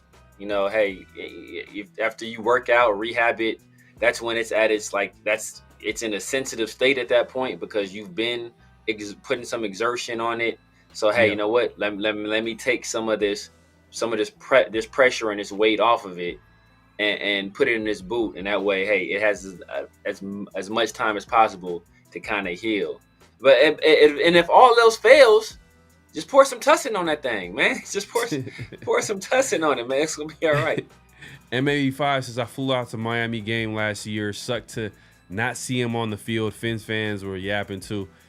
Yeah, man, it sucks because before he got hurt, he was probably, you gotta think, he played his best game. Yeah, probably playing his best ball of the season. I think at the time, think Max might have been out too as well, and he was playing well. I was like, you know, and we had like some other guys coming in and playing, you know, it was like a committee approach to that other outside spot, DN spot, where, you know, Kuntz got hurt early on. Yeah. So when he got hurt, it was like, man, season over. You know what I mean? It was like, yeah, like there's like no hope now. Like, come on, man. That was like what was the biggest strength on our team was the defensive line, and we weren't able to see that at full strength. So hopefully we get to see that this year. But yeah, man, let us know, man. If y'all watching the replay, let us know in the comments. And yeah, man, people saying, some people agree, some people they're like, you know, a couple games, few games. I'm looking at it from a strategy position, and also like you got to be cautious with this type of injury, because I think they did try to have him. Like you mentioned, you said, oh, hey, he was out there in the offseason and practicing, and then all of a sudden he had a hiccup. So I think right now you could tell, like, you know what, let's be super cautious. And I think what that looks like is the pup list to start the season. You know, won't count against the roster. Keep a guy for a few, you know, it's all, you know, it's a chess at the end of the day. Like, they're gonna try to figure out who. It's position battles all over the team. So I feel like they're gonna try to keep a player on the roster while you know, Christian Wilkins gets healthy. But we'll see. We'll see. So if anybody, if you haven't already, make sure to click in, hit that like button, hit that subscribe button. Wilkins just got to put some vapor rub, man. Hey, man. Yeah. If only it was that simple. Exactly. And I think with Pete, you know, I think what Pete is doing, I think you always want to under promise and over deliver. So it's like, oh man, you know what? We're gonna take our time with it. Oh man, Christian Wilkins on the, because what you don't want to do is like, and you'll remember this, because this was the most infuriating thing that ever happened to me as a Raider fan. Remember when Darren McFadden got hurt, and every week it was like, oh, Hugh Jackson was like, oh man, Darren McFadden's getting close. Like, oh man, it's any week now we getting Darren McFadden back. Like, he is getting so close. Well, it might be another week or two, and like every week it was like, oh, he's getting close. He can go, and then it's the end of the season, and we never got Darren McFadden back, and it was the most frustrating thing because Darren McFadden was on a tear at that time. So, and everybody was mad at Hugh because he was telling us like, hey, you know what, Darren McFadden was close, and this dude wasn't close at all. He was like, he never played again. So, you know, or he never played again that year. So that's why I think every week, bro, I was checking, bro. I remember I was checking every week. He kept giving us hope. Like, oh man, Darren McFadden's getting close. He's working real hard. He's so I think Pete may, and he could be telling the truth, but it could be a situation where it's like, you know what, I'm not going to put anything on it. I'm not going to put any kind of pressure on him via the fan base or for the media for him to come back, and kind of want to dead this issue, so I'm not having to answer this question every single week. Like, oh, how it was Wilkins. So he said Wilkins was doing better. He said, like, you know, dead the issue now, and then we'll deal with it once we make the announcement that he's back. Then that's when we'll talk about it again. Man, Dixon says if all else fails, we got Tyree at D tackle. Imagine if Tyree at D tackle oh my god, plays pretty good. Oh, so I can't see. You know what I mean? If he kills at D tackle, but you can't, you're like, nah, you have no hope in Tyree. You're just like, man, you're just counting days at this point. He sets a good edge in the run game. He sets a nice edge, and that's about it. That's about it. I like John, man, and on the interior, I like John Lualu. I like Jonah Lualu. I think he's gonna be a smooth player for us on the interior. Yeah, I think we picked him up from the Colts. Yeah, last year. They release him, or I think we picked him up from his practice squad or something like that. Yeah, that was last year during the season. He's not a bad run defender. Yeah, he sets a good edge in the run game. That's about it though. But that's because all he has to do is stand there, like, and be like he don't go nowhere. He's like, I'm right here. Right. You got to run around me. Yeah. Well, let's move it along, man, to the next what's real, what's not statement. Once again, man, we say a statement. Y'all react if it's real or not, as well as us. So I'm going to go ahead and give the second what's real, what's not statement. And the second one is Trey Tucker will have his breakout season. Not.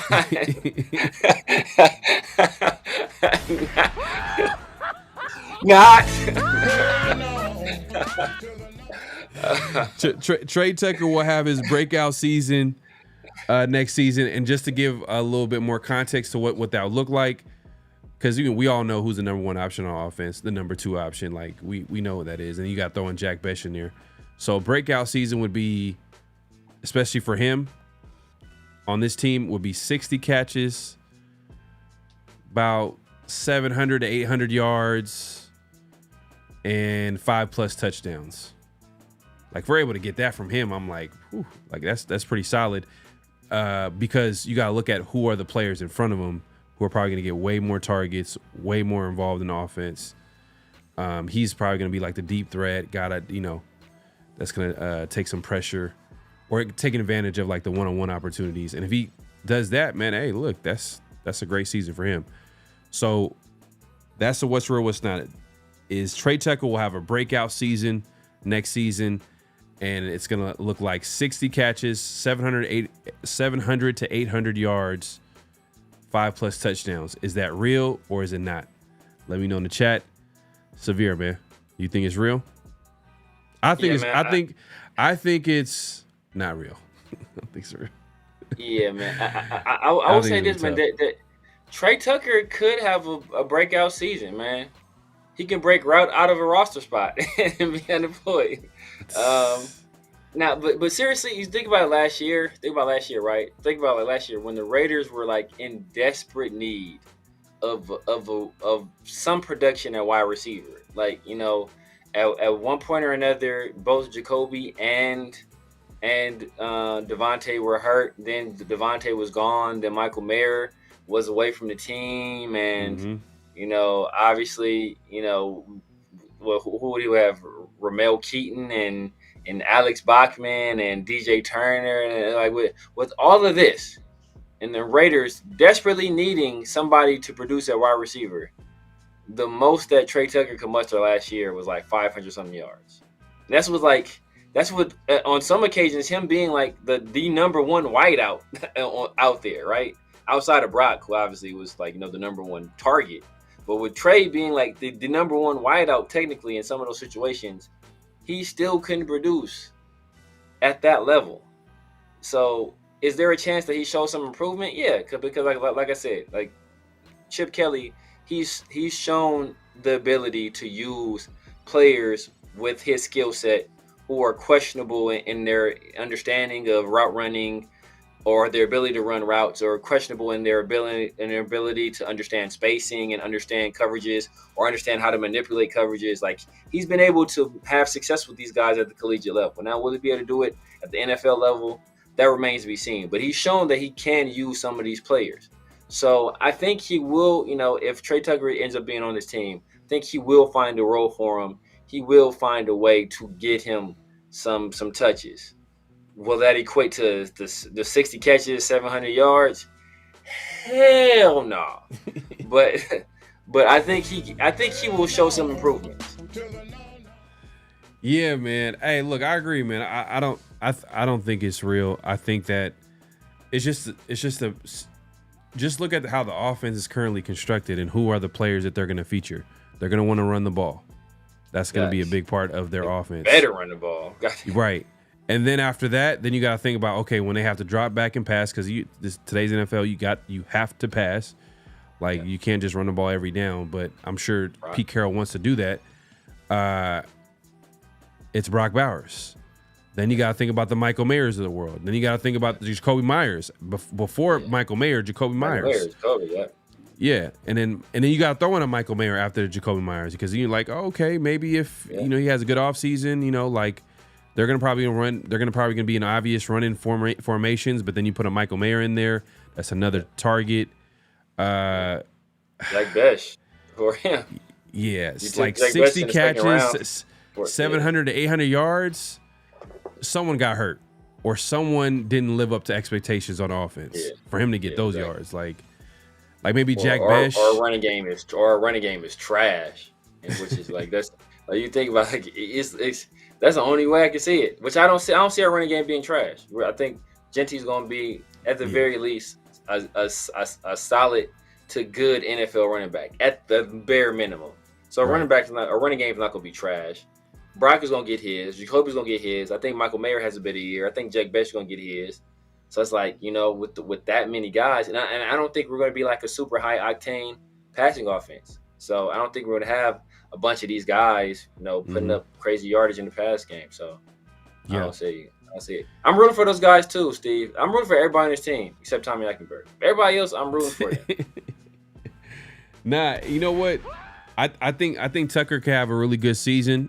Because it's for that to happen, it might not show up like numbers wise, like 60 catches, like 700, 800 yards, but maybe more like he's making plays. He's making plays for a guy that's a number 3 or 4 guy.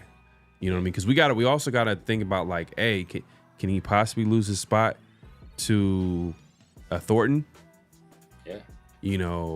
But you know what? Like the number 3 guy, you would think would be more of a slot guy. I don't think that's not Thornton's game. But the guys that are starting ahead of Tucker and Thornton, the Jack Beshes, the Jacoby Myers, like literally, Spytek, I think he came out and said like, Jacoby is a slot receiver. So maybe that's their plan for him on offense. Is he's going to be the slot. Or maybe I would hope. Or Jack Besh. I mean, maybe that's Chip Kelly's evil scientist experiments, where he's like, man, I can move everybody around. People are gonna think I'm gonna play them on the outside. I can move them inside. I could motion them inside like at any point because they could play inside. Maybe that's the plan. And you throw in a Thornton who obviously is more of an outside receiver. Yeah. And you like him because he has more size than a guy like a Trey Tucker. So there's a possibility that like maybe Trey Tucker be that number 4 guy. But hey, man, the way it's looking, I think in 3rd year, I think he's going to be that number 3 guy, but I just don't see 700 to 800 yards. Like that means something went terribly wrong. Someone got hurt. And then, obviously he stepped up, but it is what it is, man. We'll see how it shakes out. And we forgot to talk about this. Kevin Lurker says Parham at left guard. So it's the battle right now is happening at left guard between Parham and Meredith. Right now, the starting offensive line, as of what's been shown in minicamp, has been Colton Miller from left to right. Meredith and Parham are battling out. JPJ at center, Alex Kappa at right guard, and obviously at right tackle, DJ Glaze. Yeah. So, for all the people who are kind of nervous about Alex Kappa, it looks like he has that right guard spot is for him to lose. Like something crazy has to happen for him to lose that spot. But if you had to bet on it, who do you think is gonna win that left guard spot? Meredith over Parham. Yeah, I think Meredith is a better player. To be honest with you, I had high hopes for Parham coming out that year. We got him. His first year, he had a good year. I think he was like Pro Football Writers of America. I think he was like all rookie first team at guard. So kind of thought the trajectory was pointing up. But he's just been a disappointment. And last year was a massive disappointment. And now he's moving back to the left side. I think that the thing about Dylan Parham is that he's a guy that offers you more as a, well, I'm not saying that. I don't want to say this. But he offers you a lot as a reserve player. Because not only is he a swing guard, but he also can play backup center. So that saves you an extra roster spot. Because usually you have like a swing tackle and a swing guard, and a lot of times you'll need a separate backup center because playing center, it's the most unique position, right? But he's a guy that can play both guard spots and play the backup center spot. So that opens up an extra roster spot. So if you want to keep an extra wide receiver or keep an extra defensive lineman, we were running a lot of five-man fronts last year. You talking about Parham, right? Parham, yeah. We were running a lot of 5-man fronts last year on defense. So if you want to be able to keep an extra defensive tackle so you can, run those 3 defensive tackle interiors with 2 edge, like you can save a roster spot because he can be swing guard and be backup center. But I just think Meredith was the better player last year. Like Meredith, he played some good ball last year, and Parham did not. Yeah, man, I don't know, man. I like Meredith as a backup, but I don't know if as a long-time starter. What does he look like in the run game? Long term, they want to run the football. I'm not sure. I don't know. I'm not sure if the starting left guard is on the roster, but I do like the fact that Parham could play all three positions. He's played center, he's played right guard, he's played left guard. Meredith, I think he has that level of versatility outside of center. I think they put him at both guard spots at some point, mostly at right guard. I think he came in for Parham at right guard or something like that. But we'll see, man. The Raiders playing at offensive line is kind of like, I don't know what, man. You know who the OL coach is, right? Oh, the great son of Pete Carroll, his son, Brandon Carroll. Exactly. So we got questionable stuff going on the offensive line. We got a young guy just never coached the offensive line in the NFL. Put 2 and 2 together. But like I said, like Alex Kappa at right guard. I'm hoping that Caleb Rogers steps up. I'm hoping Caleb Rogers steps up and take that job. I mean, a lot of people are hoping that Alex Kappa can return to his form to when he was with Tampa Bay, but he hasn't been the same since his injury, and he's a little bit older. So I don't know if he's going to be able to recapture that form. And if not, we're going to have to depend on a young guy. Yeah, I've seen people question like Caleb Rogers' like play strength to play guard. I'm like, damn. And then you got like obviously, you got the other guy we drafted at tackle, but he's more of a project. He's probably gonna be like, he's like a year or two away, at least. Yeah, man. After a linebacker, you could make a linebacker, interior offensive line, and corner. Those are probably the three position groups that I'm like, damn. Yeah. If we're being honest, like this does not look good at all. Like going into the season, it's tough. It's tough, but we'll see, man. Hey, we appreciate everybody coming through. Make sure to clock in at this point, clock out. Great show. Appreciate everybody coming through. If you haven't already, make sure to clock in. Like I said, hit that like button, hit that subscribe button, hit that notification. We're going live on both our channels. We appreciate the support, appreciate the help of people coming through and supporting the show.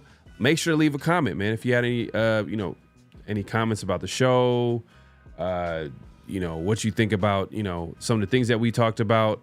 Obviously, we had a couple of flags on a play from the Eagles touch push ban, or not their attempt to ban it. The Raiders being a part of that voting. Like, what do y'all think, man? Let me know. Let me know in the comment section. We read the comments. We appreciate the support. Severe, man, let the people know where they can find you, what to look forward to, all that good stuff. You guys know what it is, man. The Severe Raider here on YouTube, on IG, on Snapchat, TikTok, X, all that good stuff.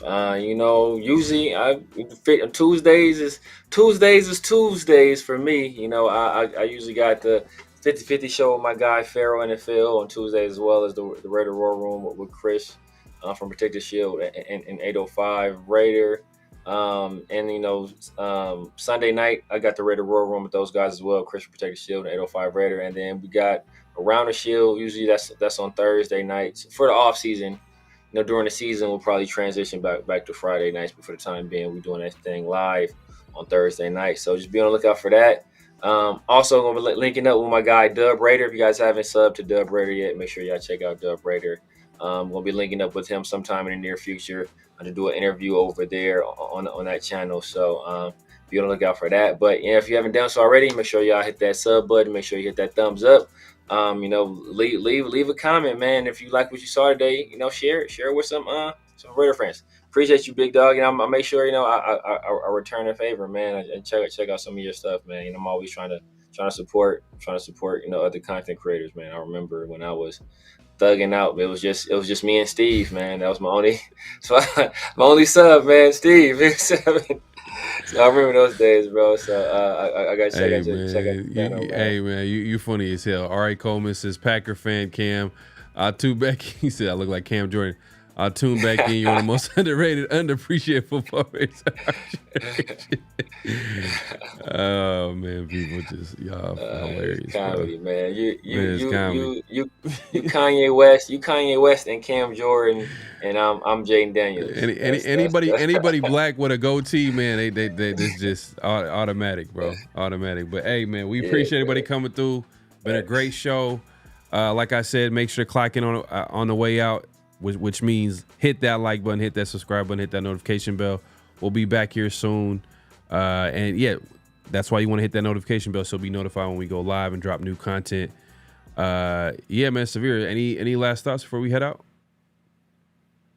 Yeah, man, Trey Tucker ain't getting 700 yards. Trey Tucker not getting 700 yards. You're not getting 700 yards? You don't see it? Man. You don't maybe see on it? Madden. Maybe on Madden. Yeah. Trey Tucker ain't getting 700 yards on Madden, bro. If you get 700 yards with Trey Tucker, what offense are you running? Maybe Gino closes his eyes and be like, hey, that's Tyler Lockett. You know what I mean? Maybe like, you know, it's possible. It's possible, you know, but we'll see. Yeah, we'll see, man. All right, y'all. We'll see y'all next time, man. Peace. Just win, baby.